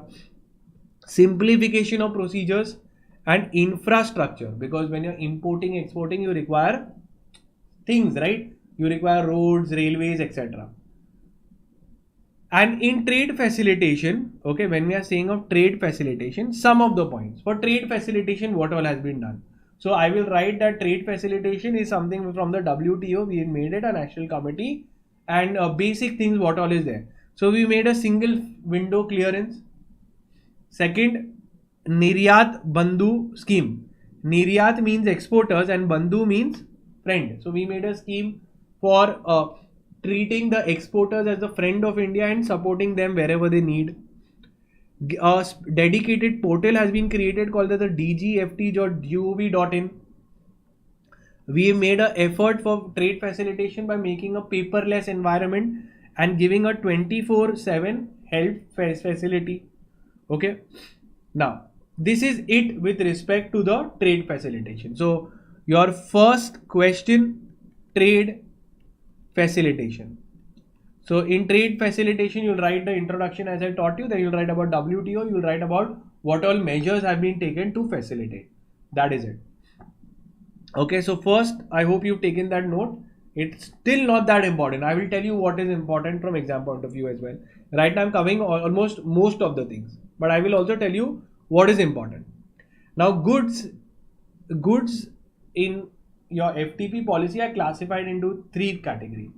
So whenever I want to import export, goods have been classified in only three brackets. Either it is free, that is free means you can freely import export. There is no measures, there is no restriction by the government. Second thing, category is government has put some restriction, take our permission, or extra, you have to take a license, etc. and then do. And third is prohibited, you cannot do at all. So free would be if I want to import a watch, I want to import some computer, I want to import some manufacturing parts. No approval is needed, you can do import export. Second restriction, if you want to bring some animals or some kind of things which government has chemicals, government will say that listen, this is in the restricted category. Prohibited, arms, ammunition, nuclear weapons under prohibited category. Simple. Now prohibited also, they say that listen, prohibited items. Normally, India doesn't have good relations with our bordering countries and any country with which we have signed some international treaty with USA, and they all have said, let's collectively boycott this country. So therefore, we prohibit import exports from Iraq, Iran, Somalia, North Korea. Okay, so just prohibited items, so we can't buy from them. Now, coming to another important concept. Now, question 2. that they can ask you is TEE. What is Towns for Export Excellence? TEE they have given. They can ask you a question in the exam. What is TEE? Now, what from the name itself, what do you think is Town for Export Excellence? What do you think? What all points can you build on? Okay, so let's see. The very first thing is, listen, towns means the government will identify certain towns, cities, districts, etc. which have a good export performance. They have been exporting very well. So some locality they will identify called as towns from which a lot of export is happening. And they will say, wow man, you are a town which has excellent export performance.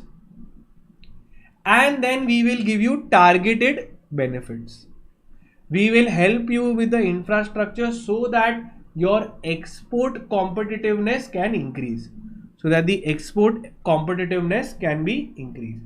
So government selects certain towns which have contributed handsomely to India's exports.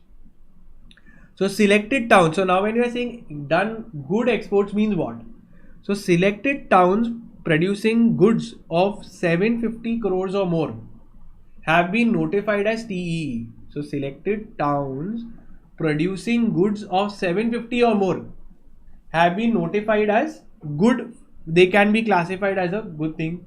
For agriculture, handicraft and fishery product, even if 150 crores export you have done, that can be classified as a town for export excellence. What will happen there? We will give you targeted support. We will develop your infrastructure so that we can maximize, get more and more exports. Clear? Now there have been 39 towns already identified as export TEEs, and 4 more have been added now. That is from Faridabad, Mirzapur, Morabad and Varanasi. So these also towns have been identified as towns for export excellence. And in Faridabad, the apparel, handmade carpets, handloom. So against each town they have told also export of what has been it has become famous for. Clear? So this is what we will do. We will give them targeted support.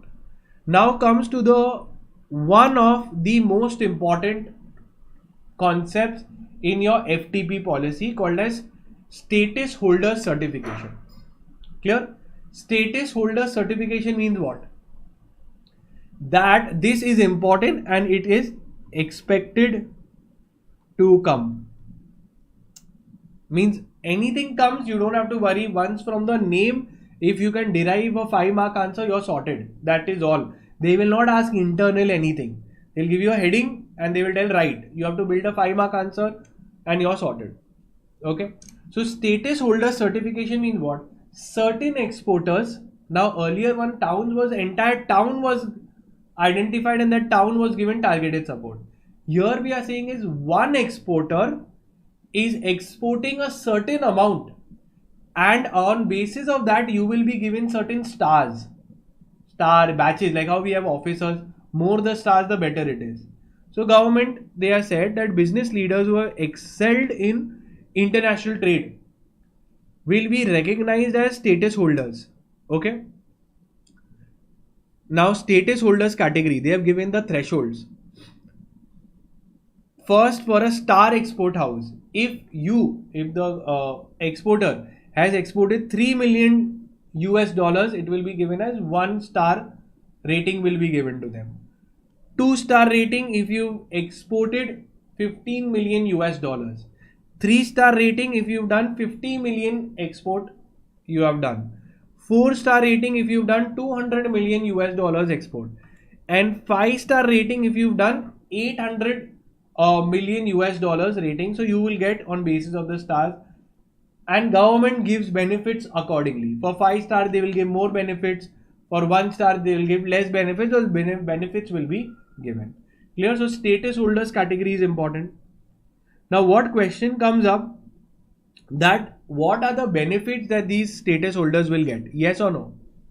This is also important. So when they tell you, write a short note on status holders. You will mention that status holders, who they are, what is the threshold, and then you will give the benefit. Now some of the benefits you can remember. I've given the headings. First one is self-declaration for authorization and custom clearance.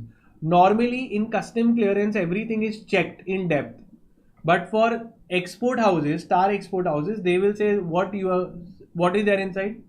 So they will say XYZ goods are there. So self-declare, whatever you will say, it is just self-certified. That is it. So self-declaration is one. Priority in fixing input-output norms. So there are some SION norms. When I come, I will tell you. Okay, no, it takes time. That I'll explain also what is SION norms. SION norms means what? Standard input-output norms. So when I am doing a export of one product, okay, one product I am exporting.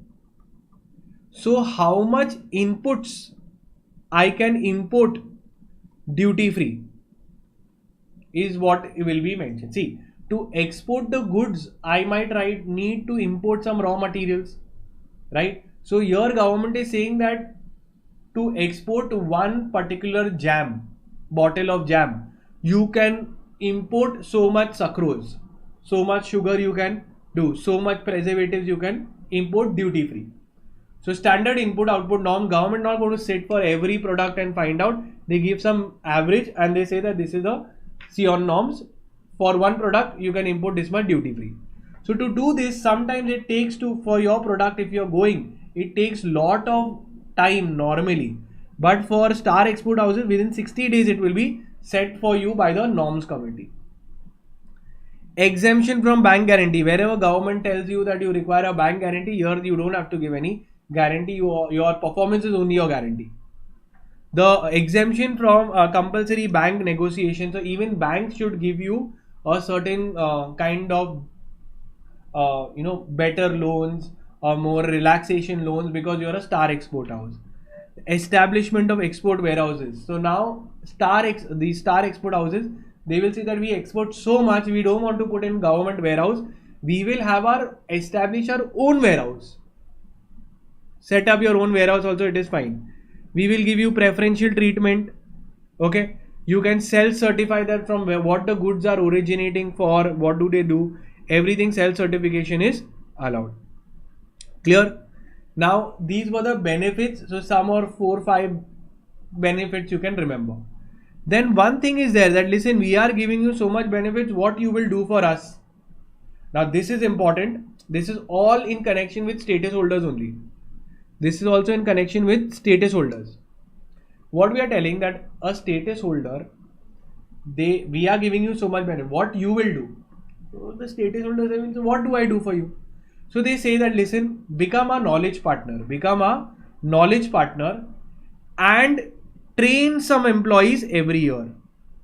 So you have to skill more and more people, mentor more and more people so that they can also do international trade. So the exporter will become a teacher. They will come and they will mentor a certain number of employees every year under the obligation. So it's a good thing, right? They have to give a training model of at least 6 weeks of training has to be done. What is to be taught? Because they are just teaching how to do exports, how to grow to the other exporters.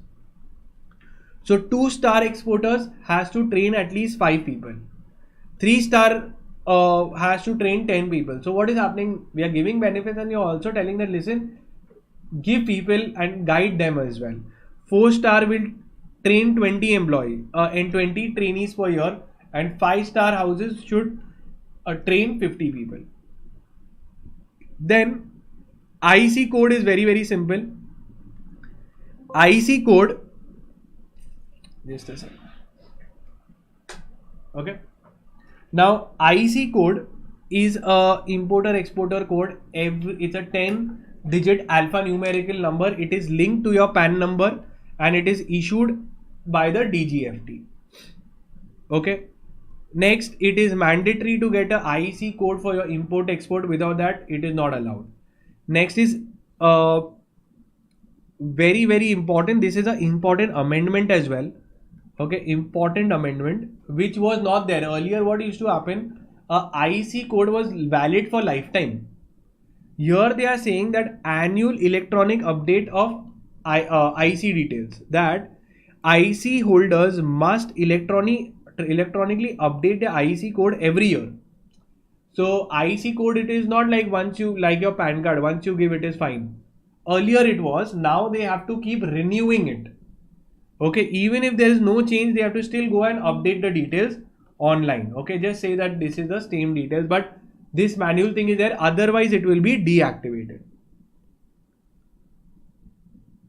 Now, what are the documents for IC code? Obviously, you can say that if you've imported your invoice bill, shipping bill, import bill of export, bill of import, railway lorry, all these documents are there which you have to provide. Okay. Now we are done with status holder also. Question of status holder is done. Now the next question can come, what is a state trading enterprise? From the name itself. From the name, you tell me, import export to state trading enterprise. What does it mean according to you? Quickly. So first is a state trading enterprise, means the state is doing, state government or the department, PSU, someone dealing. In the foreign trade policy, they can give a monopoly power to the state trading enterprise that only you can import these goods, etc. Okay, so for example, they can give to the railway ministry that listen, only you can import, export railway parts, etc. So what is a state trading enterprises? Like your Food Corporation of India, ONGC, National Fertilizers of India, Indian Rare Earth. These are examples of state trading enterprises. They can specify, in the policy, they can specify certain goods can be imported, exported only through STE, or who they allow, then only that can be allowed. So small concept, easy concept, done. Now coming to the next concept called as district as an export hub. Pay attention what it is important, it can come in your exam. Now what are we seeing, that it is our job to develop certain districts to be export hubs. Now what does it mean? Now what does this mean? According to you, the government has said that listen, some places we want it to become an export hub. From there, a massive amount of exports will happen. So every district has products. So we can have multiple export hubs in the country. We will say that listen, you are dealing in Ratnagiri mangoes. So in Ratnagiri, we can create an export hub and say from here you can start exporting. Okay, so every district has some product or services which are exported and can further be promoted along with new products. Objective of this is to target certain districts, develop them, address the bottlenecks, that is the problems which are there, you address them, support your local exporters, and help them get foreign potential buyers. We will promote the economic growth of that region. We will create awareness of our promotional schemes. We will empower the local entities. We will showcase them in the global platform.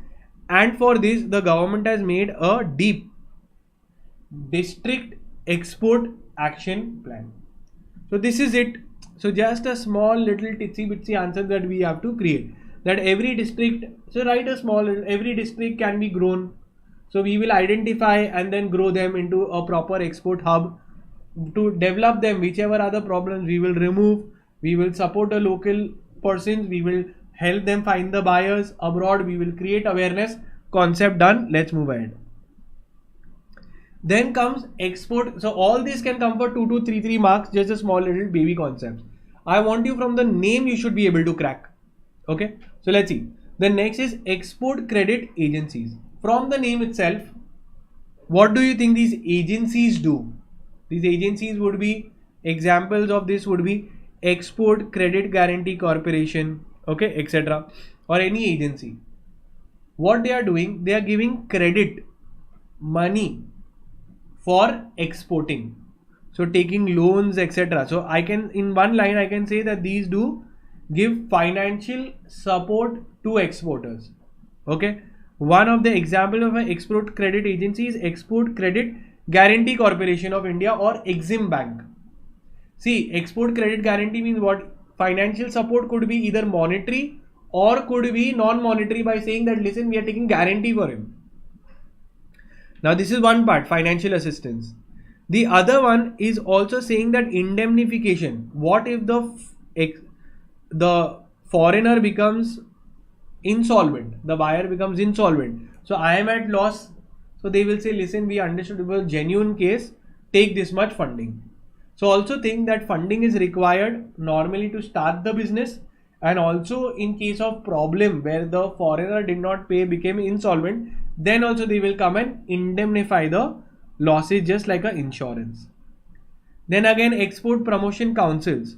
Remember that this is good specific, that government will identify certain goods and create an export promotion council whose job is to develop that particular product.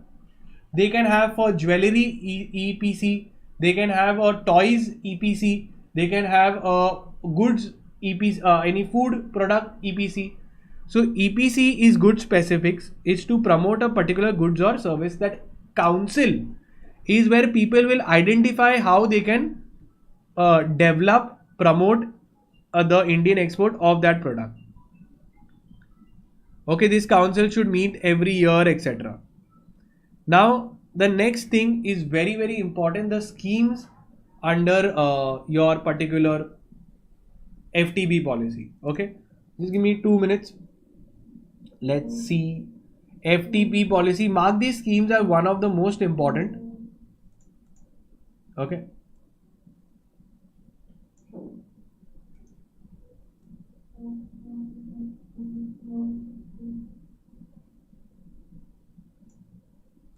Okay. Now let's see, the next one is your duty exemption and remission scheme. What it is, let's understand. It's very, very important, okay, to understand these schemes. First, if I am importing the goods, now pay attention, okay, there are two things that can happen in this. I'm explaining all these schemes in one go, and it's so simple that you will be shocked. First one is, these schemes is applicable to a person who is an exporter. Common sense, any scheme and benefits will be given to an exporter. I want you all to participate with me and tell me in the chat box if a Indian entity is exporting the goods, how much export duty is levied. Okay, for export, how much export duty is levied? So the answer is export duty for most of the product is zero, exempt. You don't have to pay export duty. So then what benefit do they want? Now pay attention for this scenario. That the Indian entity, what it has done is, here you have exported finished goods, but it is possible that you must have imported two things, either inputs or capital goods to manufacture these products. While importing, they must have to pay import duty, because import duty is there na. So now they are saying that listen, we are exporters, so please give us a refund of the import duties. So for that we have schemes. Concept clear? For import duty refund, where all this is coming in. So first is, we tell the government that listen, don't take the import duty. So under duty exemption scheme, it enables duty-free imports of inputs. Concept clear? That import the goods duty-free only.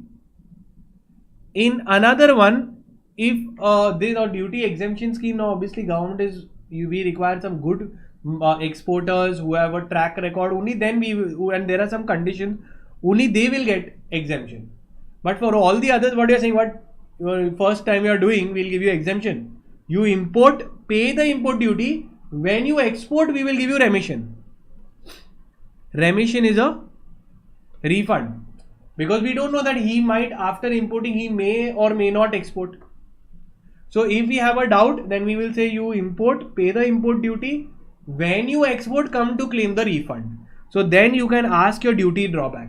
For this you have your customs law section 73, 74, 75, 76, 76. I used to teach customs law for many years. I've written a book also of duty remission and this entire duty drawback. Whatever. In exemption scheme there is advance authorization scheme and DFIA as well. And then comes RODEP. I'll tell you, RODEP is like a etc. If you have not got due to any of the conditions you couldn't fulfill and didn't get benefit under any scheme, then you come under RODEP to get a remission of the duties. We'll see what it is there. So first is, this is the structure. You can draw it in your exam. That export schemes have been done, export promotion scheme. One is an exemption scheme that not required to pay import duty. One of them is advance authorization. The other one is duty free import authorization scheme. The next is duty remission scheme where duty is refunded to you. Okay. And in remission scheme, if none of the scheme could benefit you, then you come under RODEP and you get the refund. So duties which are unrefunded in any of the schemes can come, you can go in RODEP. Now let's start with exemption scheme. Some keywords and that is it, some differences and you are sorted. Clear? You will write the description. I will give you some keywords. You will write the keywords and your job is over. Concept clear? There's a chance they can ask you these things. So let's see. First is when advance authorization scheme comes, you will immediately write, you can do import duty free of goods without payment of custom duty. You see that the advance authorization means beforehand only we are giving you exemption that listen, you imported beforehand, no issues, you don't have to pay custom duty only. And which all custom duty you don't have to pay? Almost all. Basic custom duty, advance anti-dumping duty, countervailing, safeguard duty. All these duties are exempted. So the advance authorization scheme is the best scheme. First of all, you can do import. You can do import duty free and all the duties are exempted.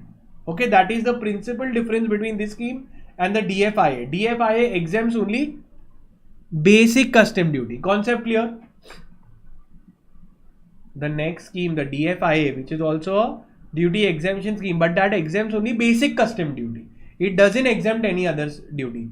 So advance authorization scheme is a type of duty exemption scheme which exempts all the duties, import duties possible, whether it be IGST, compensation, countervailing, safeguard duty, education cess, everything is exempted. Okay. Once you get the license, you have to import the goods within 12 months and you need to do a value addition of 15%. Just remember this, that you have to do a value addition of 15% minimum. So this is a condition. What does it mean? It means common sense that if I have imported okay, of 1 lakh or the duties I've got benefit of 1 lakh.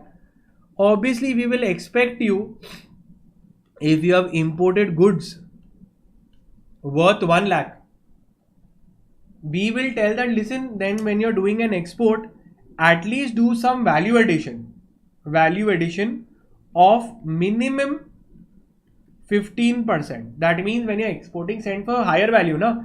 At least 1,15,000 export do. So when you've imported a 1 lakh, export higher value, right? So this is the condition for advance authorization. Okay, so this is there, and then some more benefits. If you want, you can just write that. Yeah, so that is it. This I think is more than enough. Then comes duty free import. So now this also you can import you can import inputs duty free. But what is the difference? Only basic custom duty is exempted under this scheme. Okay. Now exemption here, there is subject to some post export basis verification. That means here when we trust a person completely, we put them under advance authorization. If we have little doubt on that person or read this, we put them under DFIA. In DFIA also they can do duty free, but while exporting there will be a verification they will be checking whether you have fulfilled everything or no. So it is subject to post export verification. Here we don't like this person, we like this person a little less. So we'll tell them that listen, you have to do value addition of 20%. Okay, has to be achieved. And the export has to be completed within 12 months. So in this we are saying that the export has to be completed within 12 months. Common sense, if I import, then sometime I have to do the export also na, with 20% value addition. Now duty remission scheme, all you have to do is, here you get a refund of the import duty paid. This is governed under Customs Act 1962, section 73 to 76A, concept over. Now coming to the third scheme, RODEP scheme. Now what is the RODEP scheme? Name is very crazy, but concept is very cute. That if you didn't get benefit anywhere, come here. So what does it say? Duties, it says something like this. What is the object of the scheme? That is to refund currently unrefunded duties and taxes. So if a scheme did not get any refund due to any reason under any of the schemes, that duty you can get it here, we will refund it to you. But refund will not be given cash refund, you will get a duty scrip. You will get a duty scrip, e-scrip you will get. Okay, they will give you a e-scrip. What they will give? A transferable e-scrip. Means what? Under RODEP, when I come, I say that listen, other schemes didn't give me the benefit, you please give me the benefit. They say okay fine, you will get a refund, but the refund will be in the form of a credit note. That credit note is called as electronic scrip. So when tomorrow I don't get a cash refund, in the above we get a cash refund. Here what they are saying that listen, when you want to you get a let's say I have exported, I got a e-scrip of 1 lakh rupee. This 1 lakh, whenever I'm making future exports, I can use it or to import goods, etc. I can use it to pay my duties. It's a credit note that you get. You don't get cash refund. But I will argue, I'll say what, I don't want to export anymore, I have shut down the business. So they say you can transfer these duty scripts. You can give this benefit and sell it off to anyone else. That is also fine. Okay. So RODEP scheme is also over. Now above all the schemes was for inputs. Above all the schemes was for input. Advance authorization, 15% value addition. That was a export obligation. That listen, we gave you this benefit. Now export with 15% value addition. For DFIA scheme, we said we give you basic custom duty exemption. Now you export with 20% value addition. Now this was all for inputs. Now what about capital goods? Capital goods is where you are importing machinery. So they said exempt. Do it without import duty. So capital goods can be imported at zero custom duty. Imagine custom duty is zero.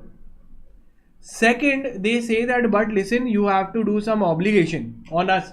Imagine how much amount of custom duty we lost. So remember 6.6. What do you remember? 6.6. You now have an obligation, export obligation, to export 6 times of the duty saved on the capital goods. So how much import duty you saved?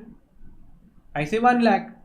Now you have to export 6 lakhs in 6 years at least. Okay, you fulfill this export obligation within 6 years. So again, if I got a benefit of X, then I have to export obligation for this will be 6x, and this has to be completed in 6 years. So I have to achieve this target within 6 years. So one every year little later I will do. So that is it, you can write. Then coming to EUU, hardware technology park, software technology park, very simple. Just what they are saying is export EUUs, hardware technology, software technology park, they also get these benefits. And because from here exports have to be promoted and they will help us earn foreign exchange. Units under these schemes may export their entire production of goods and services except your prohibited items, etc. So let's, very simple, you just have to write that from export oriented units, software technology park, hardware technology park, also exports can be made and they will also be entitled to the benefit. That is it. Now there is something called as deemed exports. In your GST also, in your IGST, there is a concept called as deemed exports. They can ask you what it means, deemed exports. See, deemed exports in simple words means you have not exported out of India, you've exported in India, but it will be deemed to be an export and all the export benefits will be given to you. How? See, when I export, I get export benefits. Yes. When I export to this place within India, it is treated as an export and the export benefits will be given. So if from India, okay, from India, that call it as a domestic tariff area, I have exported goods to USA, it is treated as an export and export benefits will be given. But from my domestic tariff area in India, if I have given to SEZ, now SEZ for the purpose of tax is a foreign territory, so it will also be called as a deemed exports and all the provisions, benefits of export are also eligible to deemed export. Even if I give it, so they have told you to whom all I can do. Supply to EOU, STP, hardware technology park, software technology park, any multilateral organization, any of them. So all of them is deemed exports. One, and how much custom duty is to be paid? 0. Okay, no duty will be charged as well, which is there. Clear? So this is treated as a foreign territory and foreign benefits will be given. So let's read the definition first. Deemed exports is a transaction where the goods are supplied, do not leave the country, payment is received in Indian rupees, okay, but all the benefits will be given of a export only. So deemed exports are eligible for the benefits of all schemes, whichever is there, as if it is a foreign territory only. Now coming to quality disputes, pay attention that in business it is always possible that you can't please everybody, there is dispute. But when you export, India's image is involved. So India has made a mechanism where we can mutually settle the disputes. So quality of disputes, when it is covered, now pay attention that if it is a dispute between two Indian parties, we say what nonsense, it won't come under FTP policy. Here it has to be Indian versus foreigner. If it is a dispute between two foreigners also, it is not covered under FTP policy. Two Indians also, it is not covered. Dispute has to be between one Indian and one non-Indian. Quality dispute that is covered, what all disputes can come. Okay, now who can have the dispute? So quality dispute, they can write a short note. So we'll say that it, in order to protect India's image, they have made this quality, quality disputes mechanism. In that, disputes between Indian and foreigner is covered. What nature of the disputes that can happen? That goods were not supplied, substandard goods, etc. Unethical practice was followed. Now pay attention, goods received from foreign buyers in respect of quality of goods or technology by exporters from India. So dispute can come where complaint is received from the buyer, okay, or complaint can be received from the foreign supplier.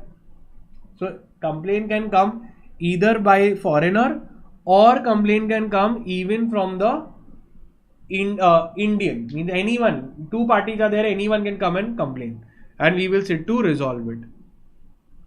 When both obligation and importer exporter, it is there that they have to follow the rule 11 of the FTP rules, okay. Action will be taken on the Indian party if they have done something wrong. Their IEC number can be flagged and suspended. I told you that there was a specific committee that has been made to resolve these disputes. This committee, just like a board meeting, will meet 4 times in a year, and the proceedings, okay, the proceedings or the decisions of the committee are conciliatory in nature, means they can only recommend solutions, they can only give suggestions, they cannot pass an order. So this committee will try to mutually settle the disputes and get a settlement agreement. Now, what all correction action can be taken? Technical assistance can be given if it was a technical issue. Amicable settlement efforts will be done. Okay, settlement of complaints, again foreign entities, the foreign trade division will take over. Reporting of malified actions of foreign entities. If imagine a Indian exporter is there, he has imported some goods from abroad, and let's say the seller turned out to be a fraud. So he can go and report that, listen, this foreign entity is a fraud. Sorry. Then comes promoting of cross-border trade and digital economy. Now again, if they ask a short note, everything here is generic, but you need some keywords to build. So we have to promote cross-border trade. Just give me 2 minutes. I'll just have water. Just give me 2 minutes. We'll complete. I think it's only 10 minutes more is left for this chapter.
Okay, so now we'll start the promoting cross-border trade and digital economy. What happened is we realized that nowadays this physical export doesn't happen. All the orders are placed by online mechanism. So cross-border sales are coming through digital. Okay, through online modes. Obviously, no foreigners going to come here and buy. Earlier, it was phone calls, all that doesn't work. Everyone just places an order and goods are sold. Just think like Amazon, Alibaba, or everything is digital, and they said that India can grow this on a very large scale. So according to me, this is important, where the DGFT also came and said that the actual exports can happen if we develop the digital aspect of India. Okay, so e-commerce should be this, and government has made a framework for promoting e-commerce. Okay. Now definitions they have given you, what is e-commerce, buying, selling online. Then e-commerce, exports of goods and services. So e-commerce, we are not concerned with just online buying, selling. Online buying, selling, exporting the goods. We have to give certain platforms. Now you think, if I have to export goods, what issues I will face? First is I face a problem about portal. The government should allow, buying, selling easily, simplification of procedures. Second is a logistic provider should be there. We can have a tie-up with a logistic provider. Government sometimes can provide. When you order something from Swiggy, Zomato, you have the entire sequence, a chain. You should know what it is.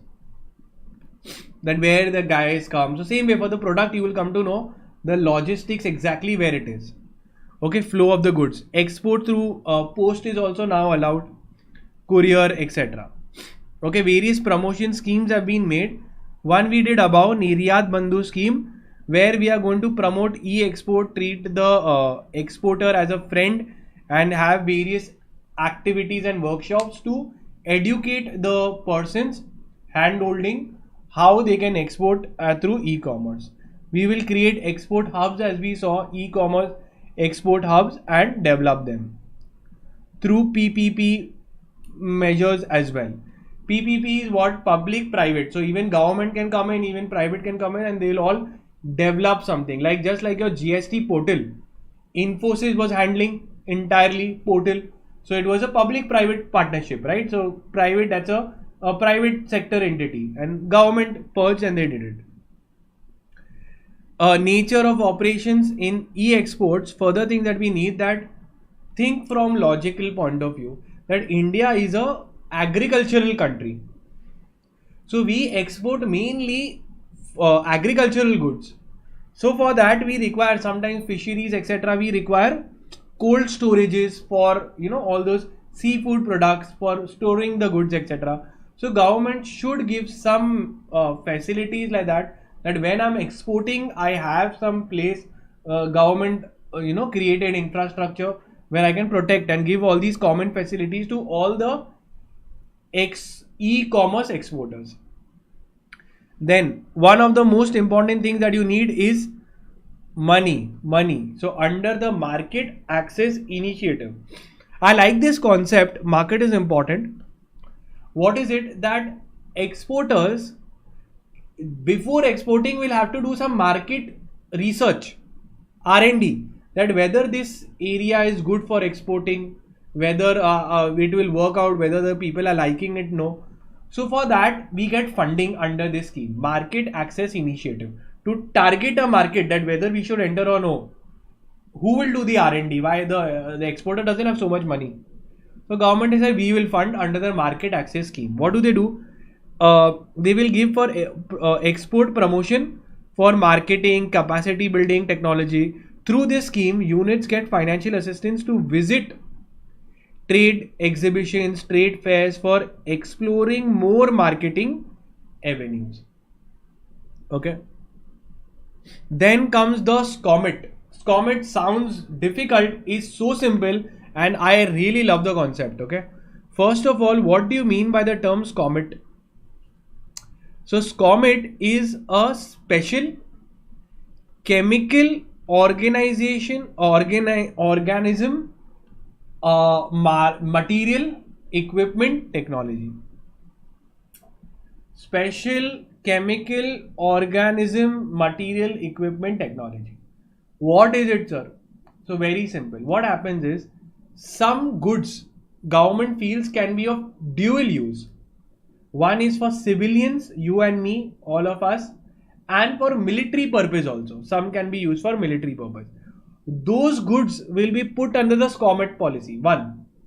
So dual goods, dual application goods are put under the SCOMET. Second, these goods could be only of two, these goods either come under the prohibited category or come under the restricted category. Free buying and selling of goods, those cannot come under the SCOMET policy.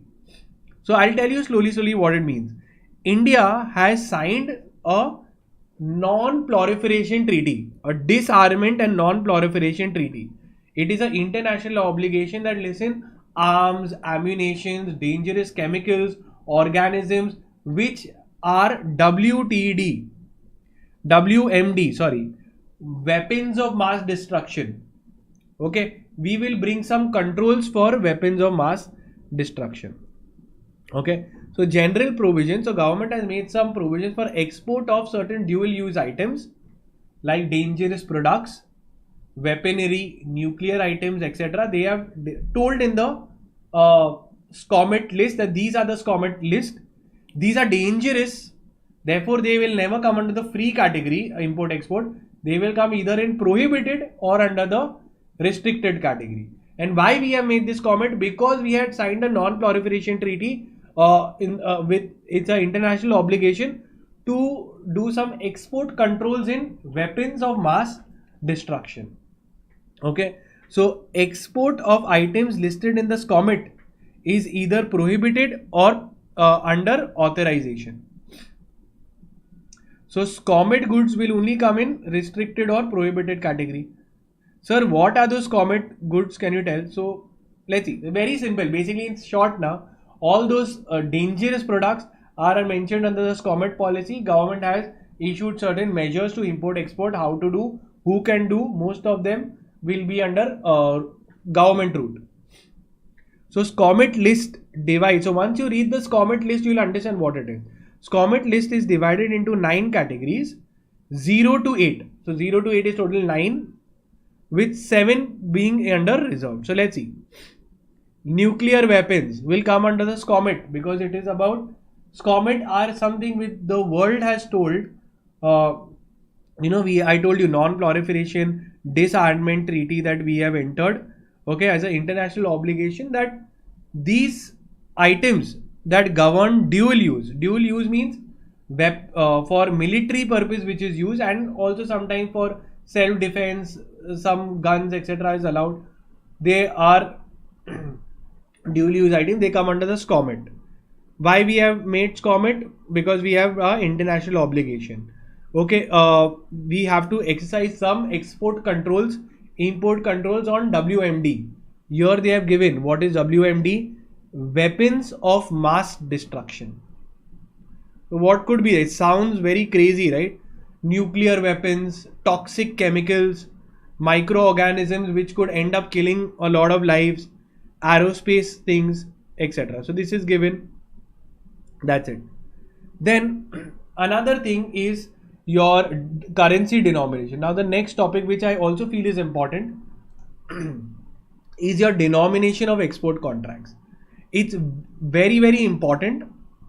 Okay, but pay attention, don't go too much. How much I'm telling you, remember that, because there is some technicalities in it. Denomination of export contracts. That when I am getting the funds, I will have a contract sale agreement. In the sale agreement, a foreign buyer will say that how much he is paying me.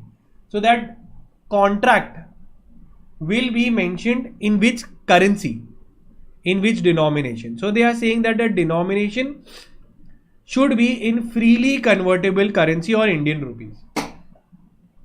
Obviously, he will pay under foreign currency, euro, pound, dollars, etc. Freely convertible currency. Now, freely convertible are those global currencies. But sometimes, USA has put some restriction that this country we don't like, nobody will trade. And sometimes due to some other obligation, we have to follow that. So next, especially for Russia, Russian ruble, okay, which is there, it is denominated like this. For them, the government worldwide and for other countries also, they have said, now I'm not going into the depth what it is, just remember that even export proceeds can be realized through Vostro account. Vostro account, what it is, why it is, right now for a short lecture you don't need to go into this. So remember that funds can come in freely convertible in rupees. We can also receive rupees through Vostro accounts. Vostro accounts are, our bank will have a bank account abroad, and in that only the rupee is invested. That is called as a Vostro account. Then AUC dollar denomination. Now as we have euro, all the European countries have come together and made a euro.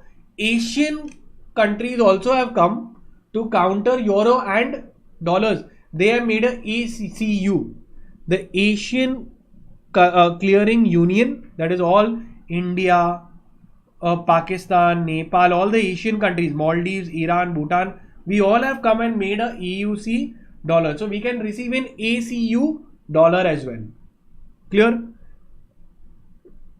So denomination of the export contract can be in freely convertible, that is most freely convertible throughout the world. Any part of the world, they will accept dollars, they will accept euro, they will accept pound. You will take some Thailand baht and you go, they will say what nonsense, it's not a freely convertible currency. RBI will give you the list. Second, through Vostro account, proceeds can also be received or in Indian rupees. Through our new union also, that is we have made all the Asian countries, Asian Clearing Union dollar also we can do. Now after this, Then also a last few concepts, that detailed denied entity list. What is it? Will you be happy if you are denied? So denied entity list is a list prepared by the DGFT. If any company, okay, fails to meet their export obligations. So exporter had to do some exports. They have not, able to fulfill that 6 times, 5 times. Government has said you should do so much exports, that and they got the benefits and they had an export obligation. They could not fulfill. Then such entities will be listed under the denied entity list. Okay. Then if they have fulfilled this or paid the penalty, then they can apply for removal from that list. Now coming to the next interesting concept which is related to this, amnesty scheme. Very, very interesting and very, very nice. What they're saying, amnesty scheme, that listen, if there is a particular disputes, pending cases from many years, you could not fulfill your export obligation, or some pending case or default or violation is there. So government has made a one-time compounding scheme, one-time settlement scheme, that you come in, fadafat, you come quickly, settle all your disputes, pay some charges, close it and finish it off. This is called as the amnesty scheme. This is coming from a initiative which is called as Vivad Se Vishwas, that is disputes to trust. Now, whatever disputes are there, whatever, close it down. This is what they are saying, through a one-time time amnesty scheme. So this scheme says gives a relief to the exporter facing challenges in their export obligation. That some exporters who are facing some challenges, they cannot export how much they had promised they would do, and there are pending cases on them and they want to now regularize it, settle it, close it. Then the government has said we have also capped their interest to 100% of the exempted duty. So whatever was benefit they have got of BCD, that all is that much we'll calculate, and 100% of the exempted duties, let's say, is 1 CR. So the interest amount that is there can be maximum 1 CR. So they've also capped, because here what is happening, there is a company which defaulted and now is facing a penalty. So after penalty, there is also interest that can be levied. Interest also has been capped for them. This gives them an opportunity to the exporter to achieve compliance and start fresh. That is why it is called as a amnesty or a fresh scheme. Okay. And transitional agreement. Now this is among the last part. Pay attention. Now the FTP policy has come. But what if someone has got a license under the previous FTP policy? So government will say it will be deemed to stay. Okay, this is what they are said. See, continuity of the pre-FTP licenses. Any license bestowing financial benefit. So any license which is giving you financial benefit before the commencement of the FTP policy. So if there is a license, authorization, some script which gave me financial benefit before the FTP policy, shall continue to be valid and the duration for which it was issued. Okay, then impact, if a scheme, if any change is there and it has been put from free to restricted. Let's say there were some goods which were freely import export we could have done, but now they put it under the restricted or prohibited category. So in such case, the earlier ones, there won't be an issue. The fresh exports have to be followed as per the FTP 2023, but the exports or imports made before such regulation, there won't be any problem. And what does it mean? That listen, now it has been gone from free to restricted. So earlier exports done will not be affected, because now it is under restricted category. So it is allowed.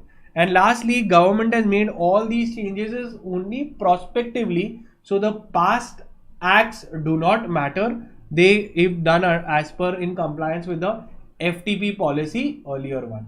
So that is it. We've completed the entire FTP 2023. No question can be framed out of this. I have covered all the headings, all the topics, all the keywords. All you have to do to get your 8 marks is write the introduction beautifully, and from the schemes that I have done, keywords, build your answer. So that is it for this chapter. Have you understood it? Yes or no? Have you understood it? Yes or no? Okay. Just put in the chat box whether you've understood it or no. Okay, I'm awaiting or waiting for you to put.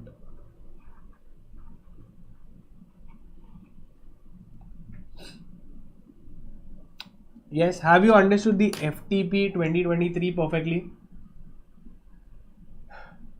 See, these notes which was there from the FTP, I have prepared it from the entire thing, and that is why it's summarized, and it covers the full FTP policy. These notes, the supplement sheet which is there, if you want, I'll share the supplement sheet in the groups. You can see it up for the the amendment sheet which is there, which ICSI has given for EBCL or ECIPL. They've added it there. This is the biggest amendment. Then you're sorted. Clear? So now we will see the Legal Metrology Act.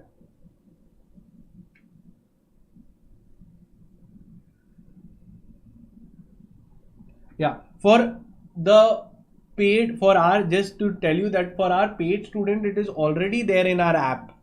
In our app, when you go to the FTP policy 2023, you will get these notes. Okay, for all other students who are there, I've covered it. You can make down the notes and study from the particular supplement or amendment sheet. Clear? Now, the Legal Metrology Act 2009, we'll take a 5 or 10-minute break and then start and finish this chapter. Okay, 10-minute break, and then we will start and finish off this entire chapter. Concept clear? Any idea? Any help? Or if you want this notes which is there, I'll share it in our paid WhatsApp group. Okay, for the students who are there, our private group is there. I will share these notes in that. Okay, they would obviously have it in the app. So now I will start this. Till now, is everything concept clear? Yes or no? I need you all to tell me so we can start. So 10-minute break or maybe 15 minutes. We can start at 3:30. We can start at 3:30. 3:30 p.m. Clear? And then we will start and complete this. And after, now Legal Metrology Act is just a light chapter which I've taken after 2 heavy chapters. Okay, and then I will cover the FDI subject as well. Okay. So let's see. I'll see you all after the break.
Hi guys, am I audible to you all?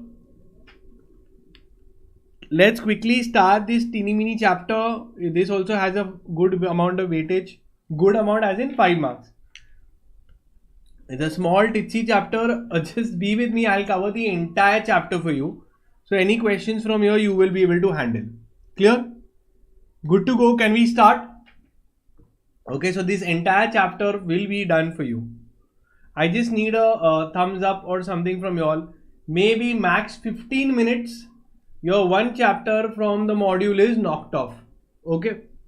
And then we will cover with that main big chapter which it is there. Your FDI, which I will also summarize it in a really fast manner and tell you all that comes in the exam. Okay, so you can focus on those. Great. Let's start. Hi, so we will be starting with the Legal Metrology Act 2009. First, let's understand what do you mean by metrology.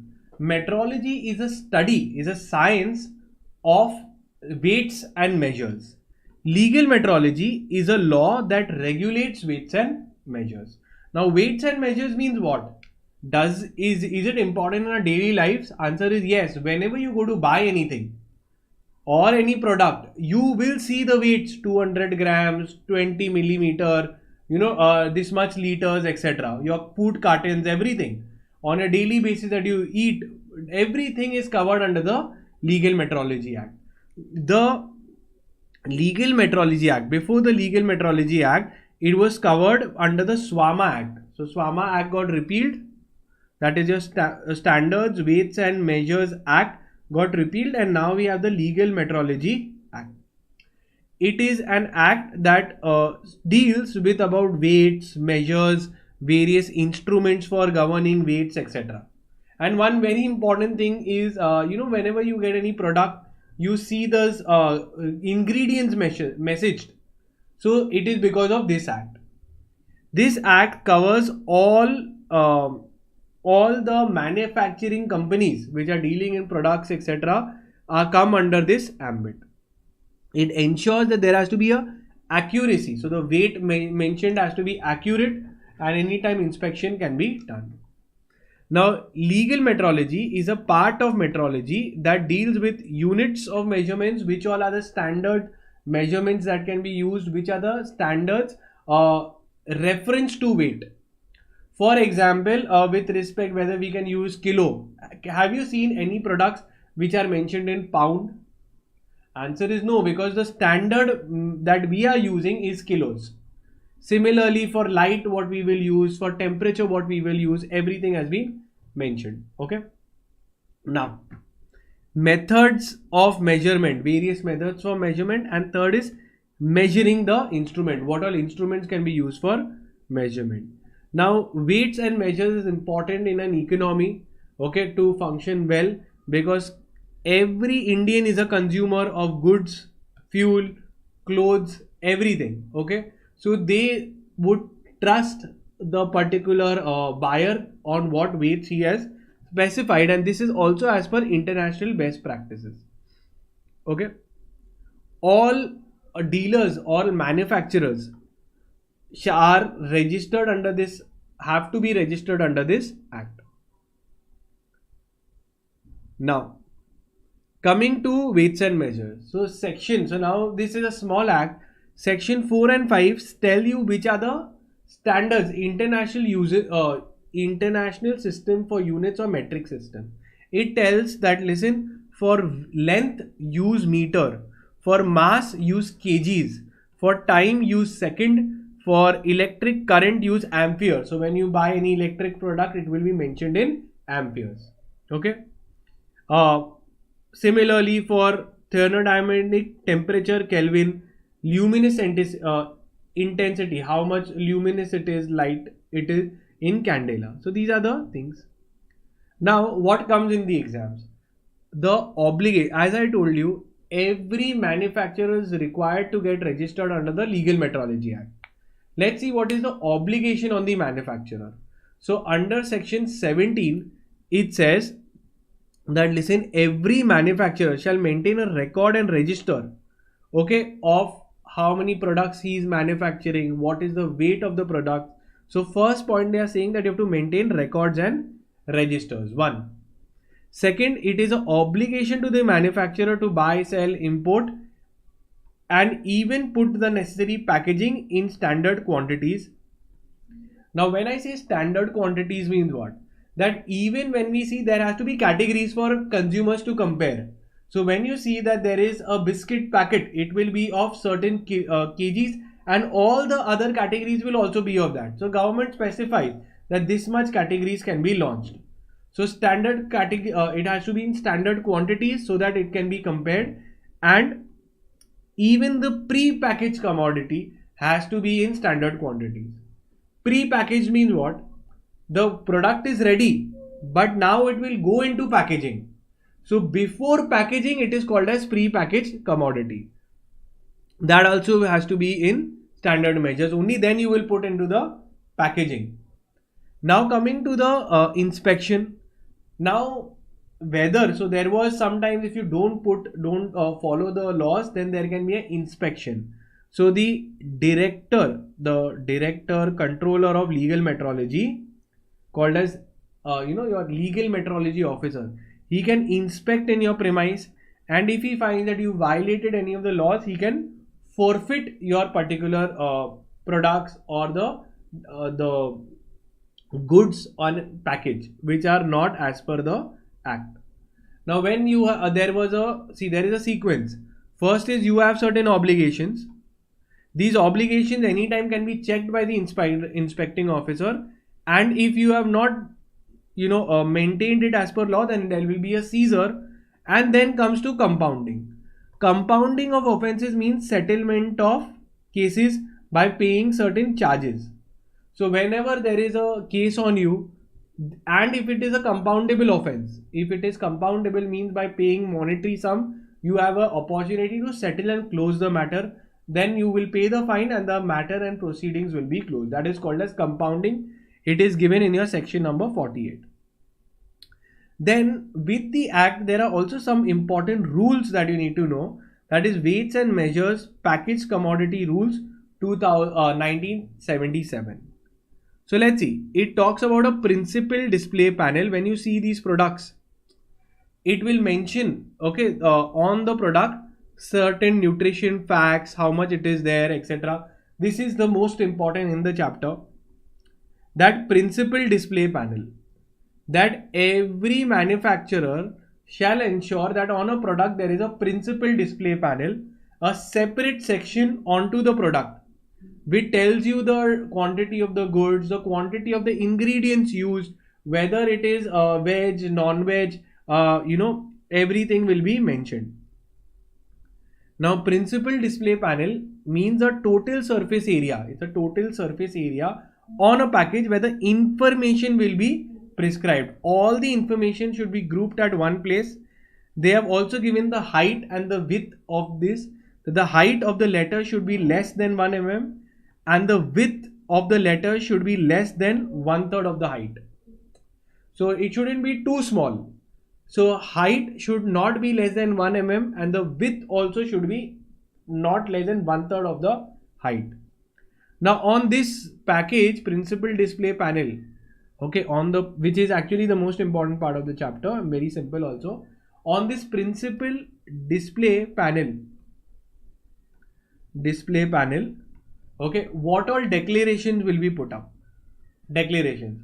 So name of the manufacturer, what is the generic names for medicines, generic names will be given, the net quantity will be given, the month and year of its manufacturing and expiry date will be given, and its MRP, maximum retail price, will be mentioned. Pre-packaged commodity is a commodity which is to be placed in the package. So once the product is ready, then when you before putting it into the packaging, that is called as pre-packaged commodity. On declaration on the pre-packaged commodity. So again, even when you see, for example, Kellogg's package is there, that packet box is there, and inside there is a small package. It's a pre-packaged commodity.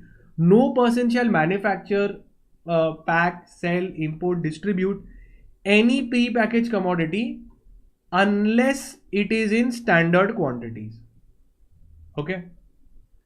Any advertisement mentioned in the retail sale price MRP of the pre-package shall be a declaration of the net quantity. So that net quantity also has to be given. Then comes very simple, just I think you would know, or but just by the name itself, retail package. Retail package is a package given for ultimate consumers. Wholesale package is not for retail consumers, but it is given to an intermediary. Okay, and it is not meant to be sold to consumers. Then comes calibration. Now see, calibration is an activity by checking with a standard the accuracy of the measurement of a type. It may also include adjustment of the thing. Now let me explain what is calibration. Do you all go to the gym? On the gym also the weight is mentioned, right? So you can accordingly exercise properly. Now calibration is a science of whether the weights have been properly inscribed, whether the weights they are being used. If you see that this kind of weights are also there when you buy the products. So it is about developing the weight, where the weight will be put, how it will be inscribed, everything. So all those operations necessary for determining the value of errors of weights or to determine the other properties of the weights and measures. So inspection of the weights, which should be used, whether it is used correctly or no, everything will be called as a calibration. It includes fixing of the position of the gag marks, where the mark should be put, etc. That is called as calibration. So calibration is all operations with respect to weights, where to place, how to place, etc. Then comes your counterfeit goods and knockout goods. Is when one goods resemble another goods, these are called as counterfeits. These are deceptively similar goods which deceive the consumer to believe that it is of someone else. Then in the last exam they had also asked what is International Organization of Legal Metrology. So again, it is an intergovernmental body. It is not a body only of India. It is an international body where multiple countries will sign. What will they do? That globally same standard should be used so that it is easy for export. Second, they will try to bring in a global harmonization. Everybody should use the best legal metrology practices. Okay. They will give recommendations.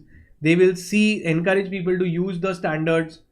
The system issues a certificate to the manufacturer. So if you are compliant, they will issue a certificate also, which can be something which will help you in exports, etc. Okay. So a shopkeeper sold a package of pre-packed chilies and did not bear the declarations. Did he do any act? So we saw that section 18 says that all the goods in a pre-package shall be contain a declaration. So yes, okay, he has done a violation and there is a penalty also inscribed. Then state the penalty for penalty provision for use of non-standard. So then they have given you the penalty also, how much it will be there, 25,000. Okay, everywhere you can just quote this section 25, that 25,000, and subsequent offense imprisonment up to 6 months can be levied. Okay, so the penalties have been given, and that is it. We've completed the legal metrology and small chapter and covered the past exam questions as well. Okay, now we will start with the next chapter, which is your whole and soul FDI. Okay, FDI norms we will be starting and finishing it in one go. Now obviously no person takes FDI in marathons, okay, considering how big it is, but I know that for students all other chapters they can study, okay, but FDI is something which is always left for them. So I will take up FDI also and complete it. All I need you to is either you have our notes, it is great. Okay, in our app it will be there for the paid students, because the moment it is unlocked, even these notes gets unlocked. And for other students, not to worry, they can use the module if they want. Okay, module can be used, or any other notes that they have studied from. More or less the contents will be the same. Now FDI, we will have to take some breather. We will start this at around 4:15. Okay, we will start at 4:15. Clear till here? Let me see what happened to my.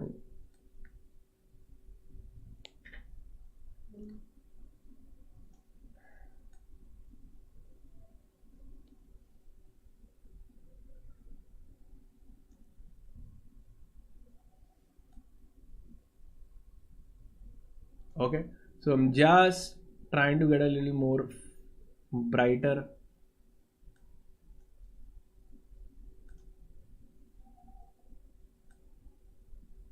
Okay, clear till here? So we will start with this particular FDI at 4:15 p.m. Okay, 4:15, 4:20. So that is it. Take a break, get a book and pen, and take a tea break. I'll also take a tea break, and then we will come and begin. Clear? So see you all at 4:15.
Hi guys, we will be starting with the FDI topic. Before I start, let me give you a small disclaimer. I am going to cover the entire chapter, and whatever chapters I cover in marathon, I cover in depth, okay, so that there is no question that can come outside. So for the FDI chapter also, which I know most of you all must have left this pending, keep your module in front of you or keep these notes if you have it in front of you. We will start and complete this marathon. Okay, so before I start, I need you all to confirm, are we good to go? Can we start and complete? Yes or no? I need you all in the chat box. I will cover the entire FDI topic, all the topics that will come, and no question will come outside. Okay, because I'm going to cover everything. Now before I start, I just need a confirmation from you all that I'm perfectly audible and we are good to go. I want you all to keep your energies high, okay, and respond to me in the chat box and in the book pen you need to write with me, okay. So I am reading the chat box, just see. Okay, good. Good to go, great. Chaliye, now let's begin. Hi, so we will be starting with the concept which is called as foreign direct investments. Let me tell you, I have gone through the entire FDI policy, the consolidated FDI policy which is there, and I am covering the entire FDI policy out here right now. Okay, and obviously every single thing whichever is there in the past exam questions which will come in your exam is going to come from what we do, because we'll be covering everything. Now what do I expect from you? That you keep a book and pen ready, and whatever is there you start noting it down with me. Okay, now let's start with the concept first. Normally a foreign direct investment is understood that it is an investment coming from a foreign source. Okay, it is an investment coming from a foreign source. So if you go to see a foreign company investing in an Indian company is called as a FDI. Clear? So when a foreign company pumps in funds, pumps in money, okay, maybe dollars, it could be pound, it could be euro, it could be this is your Russian ruble, whatever it is, they pump in money into the Indian company. In return, the Indian company will issue them their shares. This concept is called as foreign direct investment. Now India, if you go to see, has received an annual FDI inflow of $83 billion in financial year 21-22, and the topmost companies of the world which are investing, Singapore is the first one with 27% of the total FDI coming from Singaporean companies. Then the second one is USA, third is Mauritius. So these are all, India is a very hub spot for investments, and all over the world companies are investing. Now I hope you understood the meaning of the term FDI, but the concept that I have told, and this much if you know that this is FDI, then remember this is only a layman understanding. It is not a technical definition. FDI means investment coming from abroad in an Indian company, that is FDI. Answer is a basic concept. The technical definition is what we will see now. What is a FDI? And this is what I expect you to write in the answer. The consolidated FDI policy on RBI website is exactly this. Okay, they are saying that FDI means an investment of equity shares or compulsory convertible equity shares, okay, by a person resident outside India. So this we understood is investment is by a person resident outside India. They are investing in India, but investing in equity or compulsory equity convertible instruments. Clear? So in return, what are we issuing? Here, when money comes in, we are issuing equity shares or equitable convertible instruments. So this is the thing, but there is one more important thing. In a unlisted company or in 10% or more of the paid up equity capital of a listed company. What does it mean? Pay attention. This is the most important part. Okay, most important part of your FDI is the concept of FDI. So what is FDI? FDI is basically when a foreign entity, okay, makes a investment in an Indian entity, but which instrument is being issued? So it has to be investing in the equity shares. Equity shares is FDI. Okay, and again, if it is a unlisted company, if you've invested in an unlisted company, it is called as FDI. So for example, if a foreign company, and this is what I do, I have done filing with RBI also, that in a private company 27 crores was being pumped. So it is a direct FDI, and I have done the full filing for FDI. Okay, so unlisted company is automatically treated as FDI. Why? Because in an unlisted company, when they're investing, they would know who they are. They would definitely, because it's a little risky, right? So if they are investing in unlisted, means they know what they are doing. They will ask for a lot of control in that unlisted company. So it is directly called as FDI. But what about listed companies? See, in listed companies, a foreign company can invest, but they will not directly get control. So they have said only when they invest 10% or more in a listed company, it is called as FDI. I hope I have put down the entire FDI definition in front of you. FDI is investment in equity shares of an Indian company by a foreign company in a unlisted company, or if they have invested 10% or more in listed company, then it will be treated as FDI. Sir, what if it is less than 10% in a listed? Please tell me in the chat box. If I'm investing less than 10%, in unlisted company, then what it will be called? See, more than 10 is FDI. Less than 10 is what? See, less than 10, if a foreign company just wants to expand its portfolio in India by just investing in some good companies, they are not asking for control. What it is called? It will be called as FPI. Foreign Portfolio Investment. They have just expanding their share market portfolio. So when a foreign entity invests in an Indian company less than 10% of a listed company, it is treated as FPI. Concept clear? And they say that this investment is to be taken off 10% of equity shares or fully diluted basis. So fully diluted means what? Even if you are holding convertible, then those convertibles, if they are converted, how much percent stake you are going to get? Means here I told you equity or compulsory equity convertible. So if I am buying a compulsory convertible debenture, so it is going to be converted into equity since it's compulsory convertible debenture.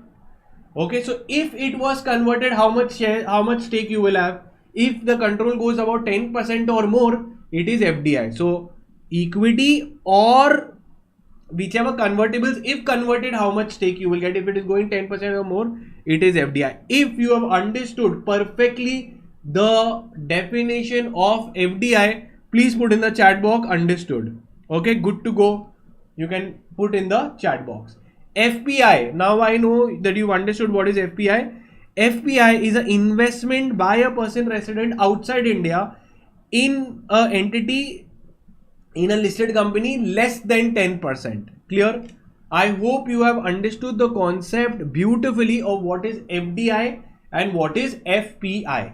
For FPI, there is a separate regulation altogether, SEBI FPI regulations 2019. Okay. Now for FDI, now pay attention. This we did FPI. If we do FDI, okay, this chapter is about FDI. So we will see what are the FDI norms. So one difference, maybe in the exam they can ask you one question, what is difference between FDI, FPI?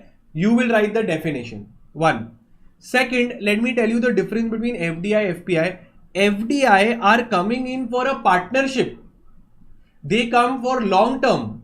They say I am investing, I am getting control, we will do business today, and collectively we will grow and earn money. Okay, it is very good for India. FPI is just expanding their portfolio. They have no relation with the promoter group, director group. They just buy at low and sell at high. The entire objective is buy at low and sell at high. That is it. Okay. So from India point of view, FDI is much better than FPI, who are just investing for the sake of profit. So FPI holders cause a lot of fluctuation in the stock market. Earlier, which was called as FIIs. Now, the entire FDI is coming under this. I want you to note where you can quote. The FDI is coming under the Ministry of Commerce and Industry, DIPP. DIPP you need to write, okay? Department of Industrial Policy and Promotion. Sir, what happens here? Any kind of approval, any kind of notice will be given here. Okay? Now, you need to know this. You can write that the administration for FDI transactions. The administration for FDI transactions is done by the central government to the Ministry of Commerce and Industry, okay, and DIPP. That is it. It's a department to handle all of this. So the government, they normally issue a consolidated FDI policy. So all the laws, rules, regulations, circulars, press notes collectively have been clubbed, and they call it as a consolidated FDI policy, which we will do now. Right now, my job was just to explain you the meaning of FDI and who regulates the FDI. This I know. This I believe now you know. Ministry of Commerce regulates it. Now, moving forward, that what kind of instruments can be issued under FDI? Okay. Now pay attention. Pay attention again. When they say that capital or capital instruments will be issued in FDI. So can you tell me in the definition, what did I tell you? Which kind of instruments is issued under FDI? I'm looking in the chat box. I want you all to reply. In FDI, when we saw the definition, what kind of instruments the Indian company can issue to the foreigner? So very good. It will be equity, obviously equity shares, or compulsory convertible into equity. So these are the instruments that can be issued. Equity shares, preference shares can also be issued, but which kind of preference shares? Fully and mandatorily convertible preference shares. They have to be converted into equity. And third, debentures or warrants, but fully and compulsory convertible debentures. So these kinds, so the instruments that can be issued under FDI are equity, preference, debentures, but all have to be compulsory, convertible, and fully compulsory and mandatorily convertible into equity shares. Clear? Now, what is given under the FDI policy? Now we are starting into the policy. The FDI policy is the entire thing that you will study in the chapter. Okay, what in a particular FDI policy, what all is there? Do you know? So the first thing will be that who can give the money, to whom they can give, RBI approval is needed or not needed, which kind of instruments can be issued, what is the sectorial cap, what if they want to sell, foreigner invested, tomorrow he will exit. So to transfer his stake, what all is to be done, and violation you will have penalty and compounding. So take a screenshot of this or maybe note it down that this is all that they can ask you. Who are the eligible investors, who are the eligible investee, what are the entry routes, which instruments can be issued, what are the sectorial caps, transfer and penalties. Each one we will be going into now. Starting with the eligible investors. See, investors, investee we will be seeing now. So let's start with the investors. So in the exam they can ask, who are the eligible investors under FDI? Common sense, I have done an FDI transaction. Most of the times it is a foreign company who is investing into India. A non-resident entity, a foreign company investing into India. Clear? Obviously a foreign company. So where I was done the transaction, it was a US based company that had pumped into a Indian company. Okay, the funds. So now it's a non-resident entity, a foreign company can pump in money. But I have also seen an individual also can pump money. If he's a non-resident or in Nepal, Bhutan, erstwhile OCBs, overseas, your citizen holders or bodies. I'll tell you what it is when we do it. Your overseas your overseas citizen body. Okay, we will see what it is. It is where 60% is held by NRIs. This category has been now discontinued. Only the erstwhile OCBs can be investors. Erstwhile means what? Those which were previously there, so they can be coming. What is OCB, etc. we will be doing, but now we will see investors. So you will have, if a question comes, the 6 headings you should know. Let's see each one, we will get into it. So the first one, eligible investors. Who all can invest? Non-resident entities can invest. Now, what are the points that we will write? Some points. So always remember that in the FDI policy, questions will always be direct questions. There will not be any situational questions. So the topic will be asked, you need to write. So what you need to do, you need to have some common fillers. Common fillers means what? Some lines which can be fit into every answer. Most of the answers it can be filled. I will tell you what all they are. While doing it, I will tell you that this you can write, it can go in multiple answers. Let's start. Now, the first one. Non-resident entities can invest provided they are not under the prohibited channel. So very simple. If it is not prohibited, then any non-resident entity can invest. But whenever investment is coming from a country which with India, which we share the land borders. If we are sharing the land borders, like your China, sharing the land border, like your Pakistan, for example, your Bangladesh, we touch upon with the land borders. In such things, you will require government route, that is, you have to take central government approval. This is to ensure that the security of India is there. Okay, Ministry of Home Affairs actually deals with this. So what if it is not under the prohibited sector, it can come. If we are sharing the land border, then we have to take approval of central government, Ministry of Home Affairs. Clear? This you can write. Nepal, Bhutan can also, people, NRIs from Nepal, Bhutan can also invest into the Indian companies on repatriation basis. Repatriation, they will invest. If they want, they can sell, and then money will be sent back to them. So what is happening is, there is a person, NRI from Nepal, Bhutan, resident in Nepal, Bhutan. Okay. So let's say there is an Indian who is residing in Nepal and Bhutan. So he can invest in India, and if he sells, his money can go back to him, repatriate to him. Obviously, provided it is coming through normal banking channels. Not important, I'll tell you. So all this is just one answer that you can build. Now coming to overseas corporate body. Now overseas corporate body is where NRIs are holding 60% of this holding. They are holding 60% of the shares. That is called as OCBs. Now OCBs have been de-recognized and discontinued. Only erstwhile ECBs are allowed. Erstwhile means what? Those which were there before the prohibition came in, which has already been recognized. They are there, but new category is not there. So OCBs, where NRIs go form some body newly, that is disallowed. Simple, fine. Let's move ahead. Then company investment by companies, foreign companies can invest, trust can invest, partnership firms can invest, owned by NRIs. Okay. Then FPIs can invest into India. Okay, they can also come in, but they have to follow their guidelines.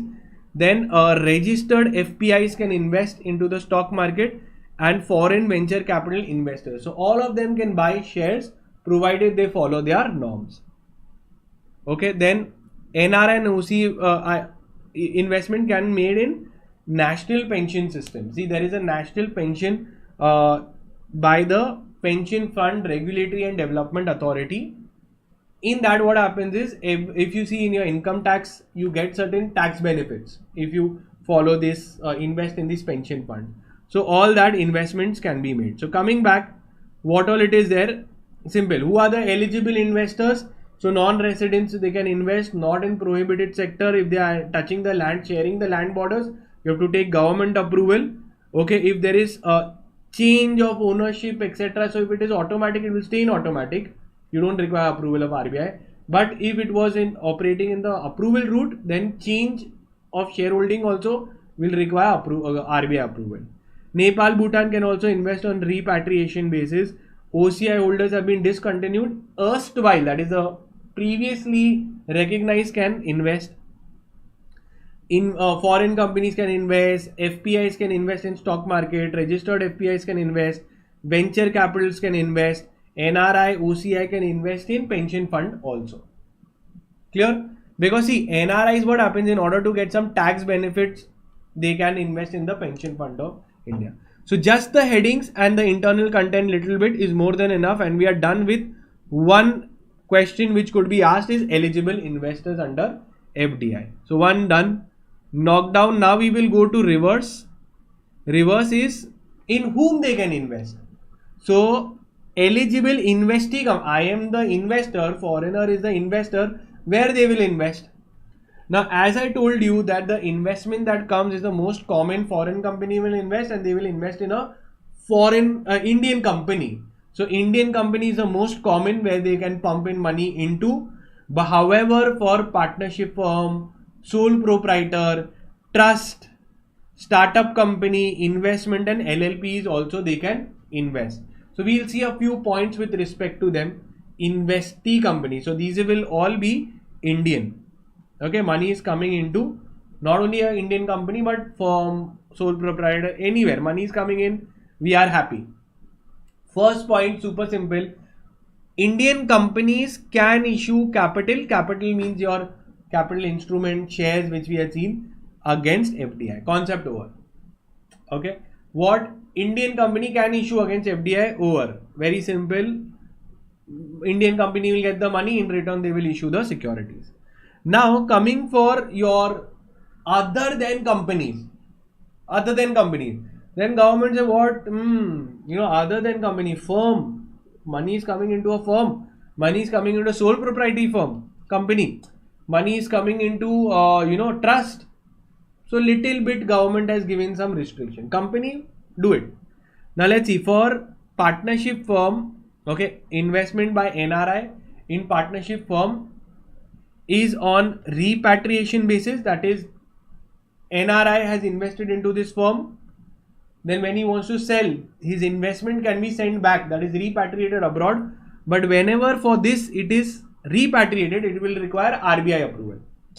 Logic is beautifully there. Huh? What is the logic is, see, company is very well regulated.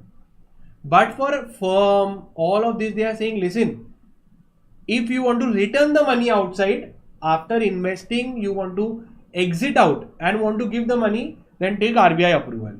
But if it is on non-repatriatable basis, where they are saying that, listen, I will invest into India and when I sell, I will reinvest in some other place in India only. I will expense it out in India only. I will not transfer the funds abroad. Then you don't require RBI approval. Money is stuck into India only. So good for us. Let's see. What they are saying is, some of the points we can put. What is happening is, a NRI, a non-resident Indian, can invest in a firm or a proprietary concern on non-repatriation basis. So non-repatriation, they cannot send the money abroad. They will invest into the Indian company, but they will, on selling, they will not send it back. Maybe since they are non-residents, they will have some properties here, etc. here. So they will want to spend it here only, or they must be thinking that they will return here and then they will spend. Out of India, they are not allowed to take. So then they say it is fine if it is come through money is invested through a proper banking channel, or their NRI accounts are there. NRI, NRE, NRO accounts. It is there. Okay. The firm should not be engaged in agricultural, real estate or plantation or print segment. Market is important. This is very common. You can fit it anywhere. Okay. Investment with a repatriation option. Now, if you want to repatriate the money, the NRI is invested, after selling they want to repatriate. Simple line, take RBI RBI approval. Concept clear? Simple. Let's move ahead into a trust. Now, trust money cannot, investment by a person resident outside India is not permitted to invest in trust. So, FDI cannot come in a trust except investment vehicles, venture capital funds who invest in startups or a investment vehicle. So, for this and this it is allowed. Now, what is an investment vehicle? This is an investment vehicle. REITs, Infrastructure Investment Trust and AIF. So again, what was this point? That in trust, FDI cannot come except if it is a venture capital, fund, or it is an investment vehicle. What is an investment vehicle? Your real estate investment trust, infrastructure investment trust, or AIF. Clear? Then in that it is allowed. Then comes to investment in LLP. See, FDI in LLP. You can mark it as important. Concept is very simple. That nowadays what is happening in India, the LLPs have also become a very good option. Okay, LLPs have also become a very good option, investment options, and people set up LLPs and funding is coming. FDI is coming into LLP. So they say it is allowed, provided it is under automatic route and there is no, where 100% FDI is allowed and there is no FDI linked conditions, performance condition. Now what is FDI linked performance condition? Let me tell you that normally in the FDI policy, when we see, if they say that XYZ conditions are to be fulfilled by the LLP, then FDI cannot be received in such things. Okay, so first thing is it should be in automatic 100% route and there should be no FDI linked performance conditions. If there is a FDI linked performance condition, then it cannot come. Clear? So very simple, that a company normally gets the funds, they will use the funds and they will achieve it. For LLP, what happens is, if they are getting the funding under 100% automatic route and we are not pressurizing the LLP, I am giving you FDI, you do this, this is the performance condition, this, they say no, the LLP is still smaller than company, no condition on them, performance conditions on them. Downstream investment can also be done. Downstream investment means I receive the foreign funding, I will further invest somewhere. So what is a downstream investment? A Indian company which has received foreign funding makes a further investment in another company. This is called as downstream investment. All the rules and policies applied on the Indian company will also apply on this downstream investment. Moment downstream investment is there, we have to run and tell RBI within 30 days in form DI form. Has to be filled within 30 days from making the allotment of equity shares into this new company. So I receive the funding and I further make a funding. So that is called as FDI. Can a LLP be converted into a company which has received funding? Answer is yes. No problem, structure can be changed. Can a company be converted into a LLP if it has received foreign funding? Answer is yes. So both, it is allowed. Clear? Conversion of a LLP in a sector operating where 100% FDI is there and there is no FDI linked performance guarantees, it can be converted into a company and is permitted under automatic route. Simple. If your LLP is being converted into a company, same, that company should be operating in a automatic route, 100% automatic route, and there should not be any conditions on them. Clear? You have to comply with the LLP Act 2008 and you have to get a valuation certificate also from either a CA or a cost accountant. Clear? So we have seen investment in LLP had a few points. What are the points? 100% FDI automatic auto route, it should be there. No FDI linked performance should be there. DI form has to be filled if it is a further investment. It can convert into a company, but the company should also be in a sector of 100% auto and no FDI linked performance. Comply with LLP Act 2008 and get a valuation certificate. Investment can also be allowed in investment vehicle. We saw in trust it is not allowed except if was for a venture capital fund or an investment vehicle. They can invest. Now coming to investment in startup. In startup can funding come? You think and tell. All these cases, pay attention. Money is being pumped into India, so it is good for India. We will allow. Now a startup company is a company recognized as a startup as per central government. First, the startup company issues something important called as a convertible note. Okay, let me explain. When a foreign funding comes into an Indian company, the Indian company will issue certain instruments. That one of the type of instrument is a convertible note. Convertible note is a hybrid instrument. It is a hybrid between debt and equity. It will initially be debt and it will later be converted into equity. Sir, why like that? Why convertible note? And why startup? Now this is not required for you to know at the moment for a marathon, but still let me tell you. When a startup is there, it's a small company and it has a potential of high growth. But it is very difficult to do the valuation on it. Because how can you predict future abnormal cash flows, high growth? So they say we don't know, and think from the investor point of view. Investor is saying we don't know what if the company goes bust. So at least we first treat it as a debt. Debt, what happens? At least they are bound to pay me regular interest. And when the company will actually become successful, we will convert it into equity. So this is the concept of convertible notes. So they are saying that a startup company can issue equity shares. No foreigner will buy equity shares of a startup company because equity has the highest risk. So they will say no, make something new. So they will say we issue convertible notes. Convertible note is actually a hybrid instrument. Initially it's a debt. When the company becomes successful, they will convert it into equity shares. So for startup, you can mark it as important. Okay, equity linked instruments, debt instruments, all of that collectively called as convertible notes is the most famous. Now in convertible note, now imagine if we are issuing convertible note, we are also telling the foreigner, listen, such a beautiful instrument you're buying, then you should at least purchase 25 lakh rupees in one tranche. So 25 lakh is nothing actually. 25 lakh should be minimum investment that they are making in one go. Okay.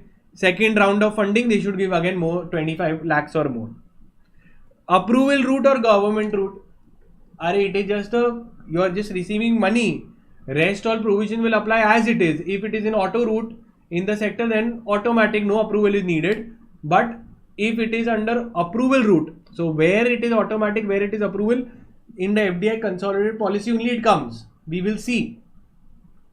So where investment requires government approval, you're operating in a sector which requires government approval, then to issue this convertible also you require government approval. Simple. That sector is under approval route. So then even while issuing convertible, you have to take approval. Now inward remittance, can they get big bags and come? They say no, what rubbish. It will come through banking channels, or they will debit their NRE account, FCNR account, escrow account. These are all special accounts which are there. Okay, which normally non-residents or foreigners can hold. So when they want to fund, they will give a banking route, or they will say that listen, I have this account, there is money, you can debit it.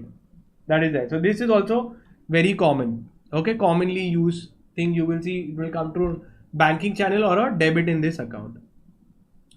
Then comes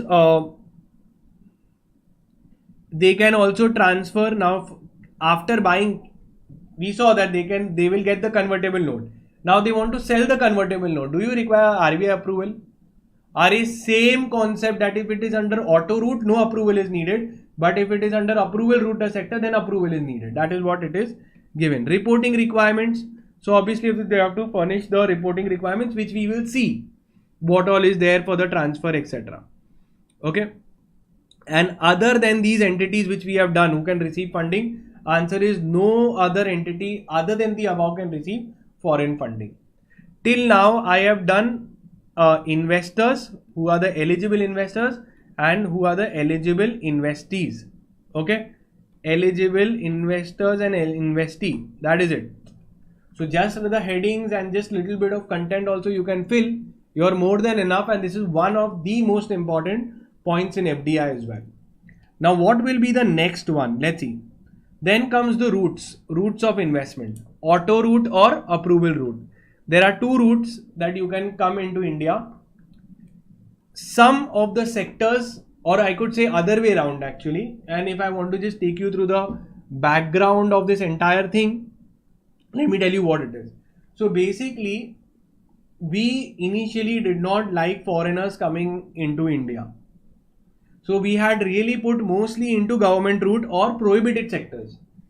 Slowly with liberalization, we have now put almost all the sectors in automatic route, and that to 100% automatic route. That means foreign companies can come in India and have 100% shareholding absolutely fine. For some sectors we have said, listen, you have 49, Indian party should have 51. Okay, and some we have said that if you want to operate in this sector, take our approval. Okay, so mostly it is under auto route, but sometimes it can also be under government route. When I say automatic means what? That means no RBI approval is needed. And when I say government route or RBI means RBI approval is needed. And I told you, if it is from a resident coming from where we share the land borders, investment is coming, then you have to take government approval, central government approval as well. Okay, now coming to DI, also have explained what it is. Now competent authority. Now when we say that you require approval, okay, so very simple. You will take RBI approval, but you also have to take the sectorial regulators approval. You also have to take the sectorial regulator approval. For example, if I am a mining company, Coal India, so they will have to take respective administrative department approval also they have to take. If you are dealing in defense, then you have to take Ministry of Defense approval. If you are in broadcasting, so RBI approval is there only wherever it is required, but also sectorial regulators approval is needed. Broadcasting, so they'll say information and broadcasting approval. Aviation, so you'll take all this. So the sectorial administrators has been given. Okay. Now the point is, will you go to the this, or there will be an online portal? What do you think? For taking approval of these sectorial regulators, do you think you will have to physically go to their office? Yes or no? You think you have to physically go to their office? Huh? Answer is no. There is a website that proposals for foreign investment, okay, requiring government approval, okay, are required to be filed online through the Foreign Investment Facilitation Portal. Clear? Now, cases which, now, very important, very important. Sectors which are under prohibited list. Okay, that means you cannot invest in such sectors. Lottery, gambling, chit funds, nidhi companies, trading in TDRs, real estate, cigarettes, and not open to private sector. So obviously for foreigner also it will not be allowed. So prohibited sector has been asked, can be asked. You have to remember that FDI cannot come in lottery, real estate, your chit funds, your nidhi companies, your manufacturing of cigars, tobacco related products, or sectors which are not open to the private sector.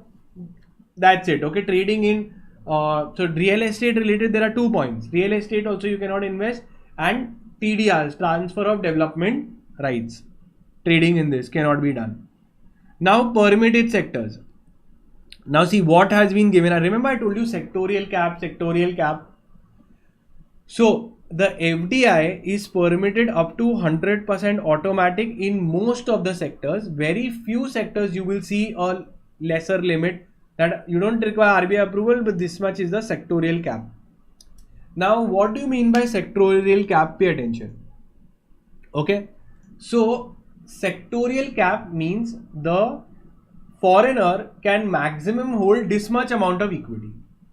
So automatic route when they tell, so then it will be no RBI approval, and how much equity the foreigner can have? 100% equity. So they can open a floriculture, horticulture, cultivation of vegetables, mushroom, they can do. Now, do you have to learn these tables? Answer is no. So mostly you will see, just take a header that if it is under this, it is 100% automatic. Just keep a note of what is not. I don't think this will ask. They will ask, but I will take you through what they have asked and what is important. So mining also 100%, natural gas also 100%, manufacturing also 100%, defense also 100% allowed. Then even cable broadcasting also 100%, broadcasting of content, FM, radio, etc. 100%, print media 26, civil aviation sector 100%. So you can just flip through till we come to some important category. One, NBFC was recently also added in, that 100% has been added through an amendment. Even in non-banking financial companies they can set up now. So foreigners can invest 100% and have 100% holding in non-banking financial companies. Now e-commerce. Now as I told you, nowadays it's the age of technology, and therefore e-commerce sector at least we should know. So how much is allowed? 100% allowed in automatic route.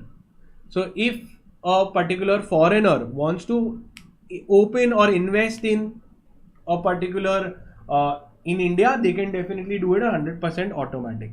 See, if you go to see your B2C online portals, I'm telling you, Flipkart, Book My Show, Paytm, B2B model is also there. What is B2B? Business to business. You can't buy. See, I can use Paytm, I can use Book My Show, I can use Flipkart. These are B2C. I am a consumer. They are a business. So that e-commerce is also allowed. And B2B, where is not open for us, like India Mart. India Mart is a very beautiful example. Or Images Bazaar. They sell to businesses. Okay, Bootcamp, Salesforce, for my particular classes app. So these are all B2B businesses, okay, which is there. Now, model of e-commerce. So initially they tell B2B, B2C, e-commerce is buying, selling. So the definition has been given. Now, there are two kinds of models which are there. Pay attention. Very, very important. Marketplace model and inventory model. Now, in FDI, they are saying that they have defined that there are two kinds of models that operate. In marketplace model, the e-commerce only provides the tech portal, or I could say the web portal is provided, and the buying, selling, the seller is someone else, the buyer is somewhere else. The e-commerce will only provide you the platform. For example, Uber. Okay, Uber is just an app. It's a tech app. It doesn't own the cars. It doesn't have any relation with the drivers. They are not employed under them. They are just a aggregating thing. That's called as a marketplace model. They don't own the asset. Okay. And like for example, if you are here, this is the customer. Okay. Now customer, he goes on the, let's say, Amazon. Now for sometimes just think that Amazon doesn't sell their own stuff. Okay, Amazon doesn't have their own goods. Just for the example, what happens is in Amazon there are sellers, other sellers. The customer will go see that thing, they will order, pay the money. Amazon will tell the seller to fulfill their orders, and that is it, done. Another beautiful example is Swiggy, Zomato. What do? They have no restaurants of their own. They have nothing. They are just a marketplace model. The second category is a inventory model. In inventory model, they hold the goods, they own the goods. For example, Walmart. Walmart might provide you an online portal to order the vegetables, and they own these vegetables also. Marketplace model at the moment is not allowed.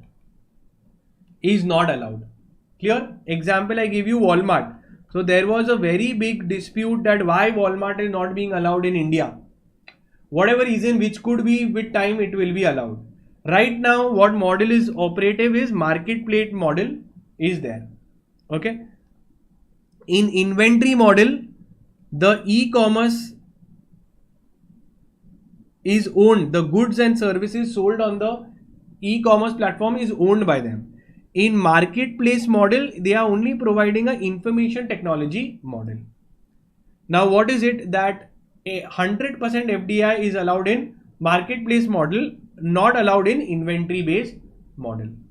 Some of the points that they have said, very simple, that they can give seller support, can be given. Okay, for example, if there is order is not being fulfilled, they can give you the one more control over the basically they call it as the logistical platform can be given. B2B transactions can be done. Okay, all this they have given. They have to give the details of the seller. They can provide a payment portal. They can facilitate so you can go and buy on Amazon. They will give you a payment gateway, that is allowed. The seller should be responsibility for the goods, because since the marketplace e-commerce is not owning the goods, Amazon cannot say that I own the goods. Someone else, they will only be they can only be a facilitator. Price neutrality is that the e-commerce site should not try to manipulate the prices, etc. Simple, that's all. Okay. Then single brand retail, they say that 100% is allowed in single brand retail. Single brand retail means what? Ralph Lauren, Arrow, these are all you could say single brand. So single brand selling their goods. Let's take an example, Louis Vuitton. Okay, so they come, they sell, done, only their product will be shown. That's a single brand that will be shown. But there can also be multi-brand. In that it is 51% it has been given. Foreigner can hold 51%. For example, there will be multiple H&M. So many brands are sold in the, or they will tell in which all brands are being sold. So a mall, basically when you go, you will see multiple particular brands sold there. I think there is, I don't know which shopper stop which sells multiple brands. So they can be there. When you just go, you will see multiple brands being sold. Now duty free shops, again 100% is not important. I told you which is important. Now moving, just like white label ATMs, I like the concept. 100% is also allowed. White label ATMs are basically NBFC is now giving your cards, ATM cards, and you can go to this white label ATMs. It doesn't have any bank's name. Okay, they will have a NBFC, Muthoot Finance. They are now issuing cards, and I can swipe and take the money, and on I have to repay the loan, the amount. The credit cards, basic companies now issuing these kinds of things. Now they are called as white label. I told you instruments that can be issued. I have already explained, very important. Equity shares, preference shares, debentures can be issued, and warrants. All of this has to be fully compulsorily convertible into shares, can be issued. This is there. So Indian companies can issue. So this is important, as I had just discussed before also. Then they say just a simple thing that, listen, if whenever I'm issuing with respect to the price, with respect to the pricing, they are saying that whenever you're issuing it to a foreigner, you cannot issue it at a price lower than what you're issuing it to Indians. Can I give a discount to foreigner?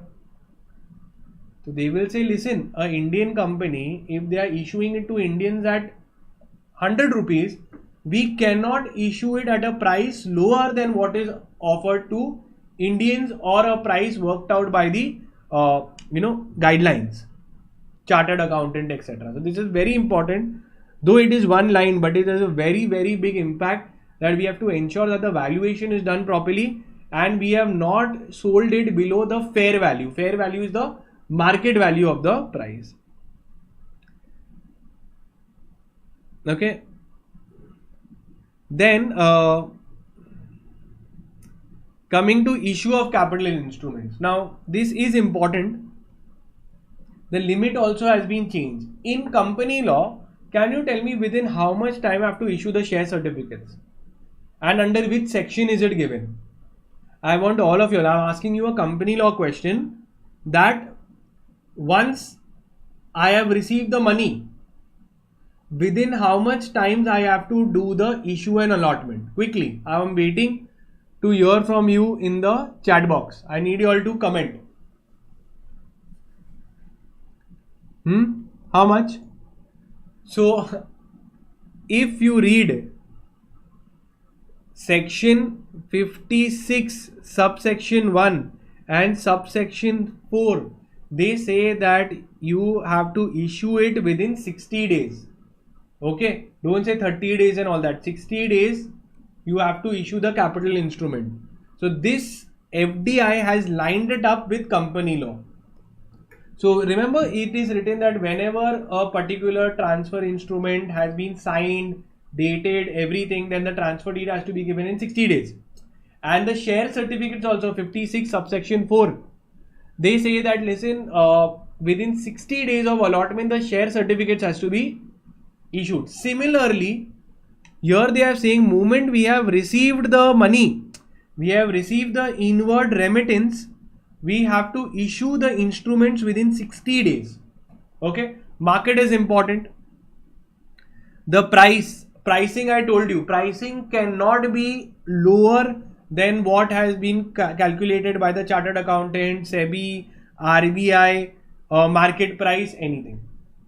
See, issue of price and the pricing, I told you, pricing is a very important thing, that we cannot issue it at discounts to foreigners. So the price shall not be less than the price worked out in SEBI guidelines or the fair value. Fair value is the market price found out by the SEBI or SEBI laws or RBI laws. Clear? Then payment of the instrument should be made upfront, 25%, not important, I'll just go ahead. Now coming to reporting of FDI, very, very important. There are two crazily important forms. Okay, in our form we filled both. So FCGPR and FCTRS. FCGPR is whenever we have made an allotment, we will file FCGPR. So let's say if I have allotted the shares to the foreigner, I will fill up form FCGPR and file it with RBI. Then whenever I make a transfer, the foreigner makes a transfer. Okay, there's a transfer of those securities, then FCTRS has to be filed. TRS is for transfer. Let's see. So remember, FDI reporting to RBI. FCGPR due date within 30 days of issue of the securities. Now who is required to file FCGPR? We have allotted, Indian company has allotted shares to the foreigner. So the Indian company should file the form FCGPR. Simple. Then coming to FCTRS. Now this FCGPR was in 30 days, whereas FCTRS is in 60 days from the transfer. So FCTRS is to be filed within 60 days from the transfer of the capital instrument. So moment the transfer is done, okay, then the FCTRS has to be filed. Who has to file the FCTRS? Again on the resident transferor or transferee. So if resident is the buyer or seller, whatever, but there's a foreigner involved and a resident involved, we will tell them that the resident, that listen, you are in India, we won't go to catch that other guy. The responsibility for both FCGPR, FCTRS is on the resident entity. Clear?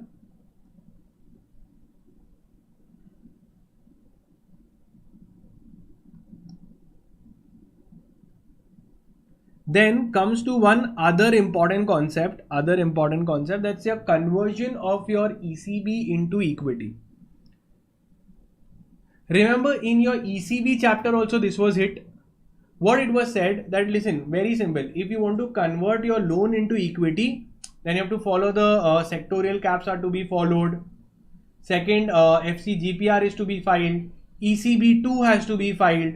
Okay, and if it is under automatic, then it is there. But if it is under approval route, then you have to take RBI approval.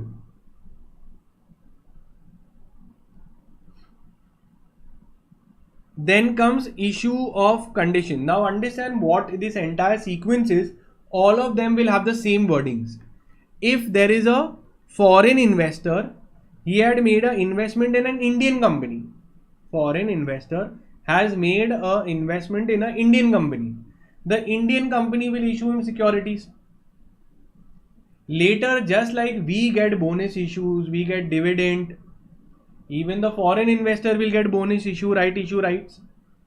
So what is it? Can it be done? So answer is yes, but subject to adherence to the sectorial cap. So simple line that the Indian company can issue bonus shares and right issue also to the foreigner, but subject to the adherence of the sectorial caps. And at a pricing not lower than what is given to Indians. At a price not less than what you're offering it to resident shareholders. This is always a thing that you cannot do partiality with Indians. If a foreigner wants to buy in addition more right issue, so that also they are saying, but provided it is allowed, but you have not exceeded the sectorial cap. So these are just common lines every time that you have to ensure. Now when there is a scheme of merger demerger, so merger demerger could take through to NCLT route under section 230 to 240.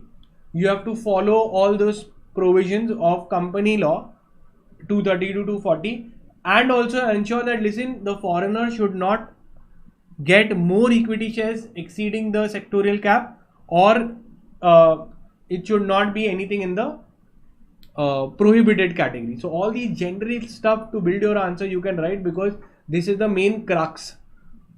Now let's take an example of ESOPs. Now if let's say the Indian company has a employee who is a foreigner, Google India can have a foreign employee who is working in India, we can give him ESOPs.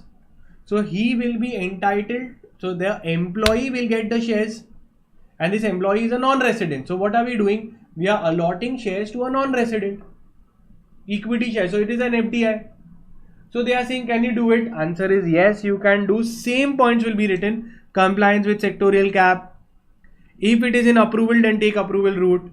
Okay, and then you have to file a return called as form ESOP. Finish. Over.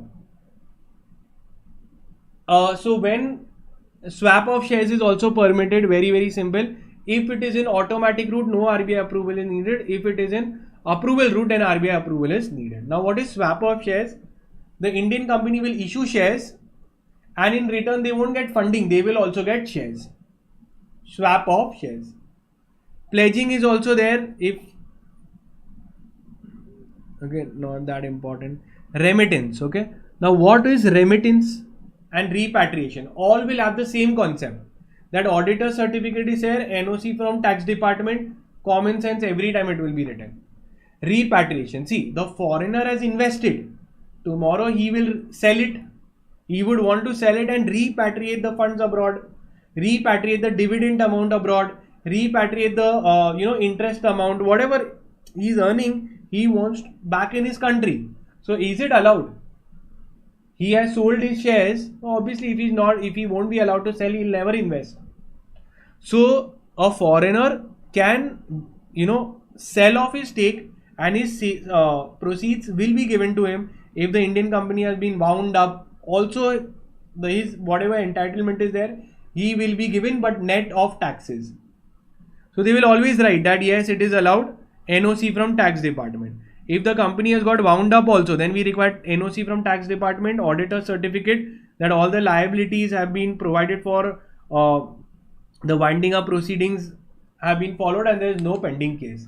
Then net of taxes, take it abroad. Repatriation of dividend and interest. Let's say if he's an equity holder and he's got a dividend, so that also he can do freely repatriate without any restriction but net of taxes. Interest, he has bought some bonds, so on that bonds we are paying him interest, so that also he can repatriate. He will be given the money abroad, all allowed. Adherence to the guidelines. Okay, now very important. You think that the FEMA chapter got over, the FDI chapter got over, but these penalty is the one that they are asking in the exams. Twice they have asked, in the last 2 attempts only they have asked the penalty. So what is the penalty? Very simple, that if anyone contravenes the FDI norms, he shall get a penalty of thrice of the sum involved, or 2 lakh rupees if not quantifiable. If it is quantifiable, thrice or 3x.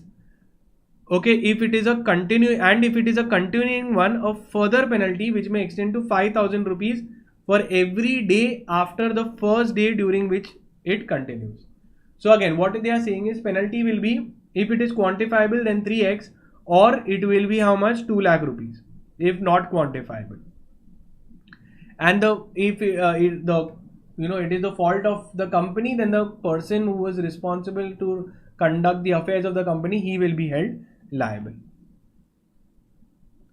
Then comes adjudication and appeal. Very simple. The government will have an adjudicating officer who will decide, and you can go in appeal also if you are unhappy with the decision.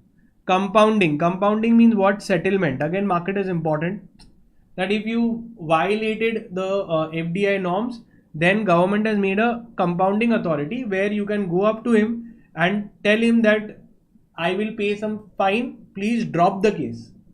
So no contravention shall be compounded unless it is quantifiable.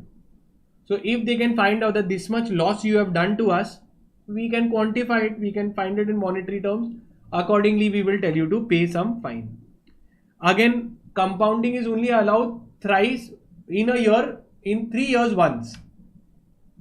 After 3 years, again you can apply for compounding for a fresh offense. See, any second offense after the expiry of 3 years will be deemed to be the first offense. What? I made a violation, I went to RBI, I compounded it, settled it.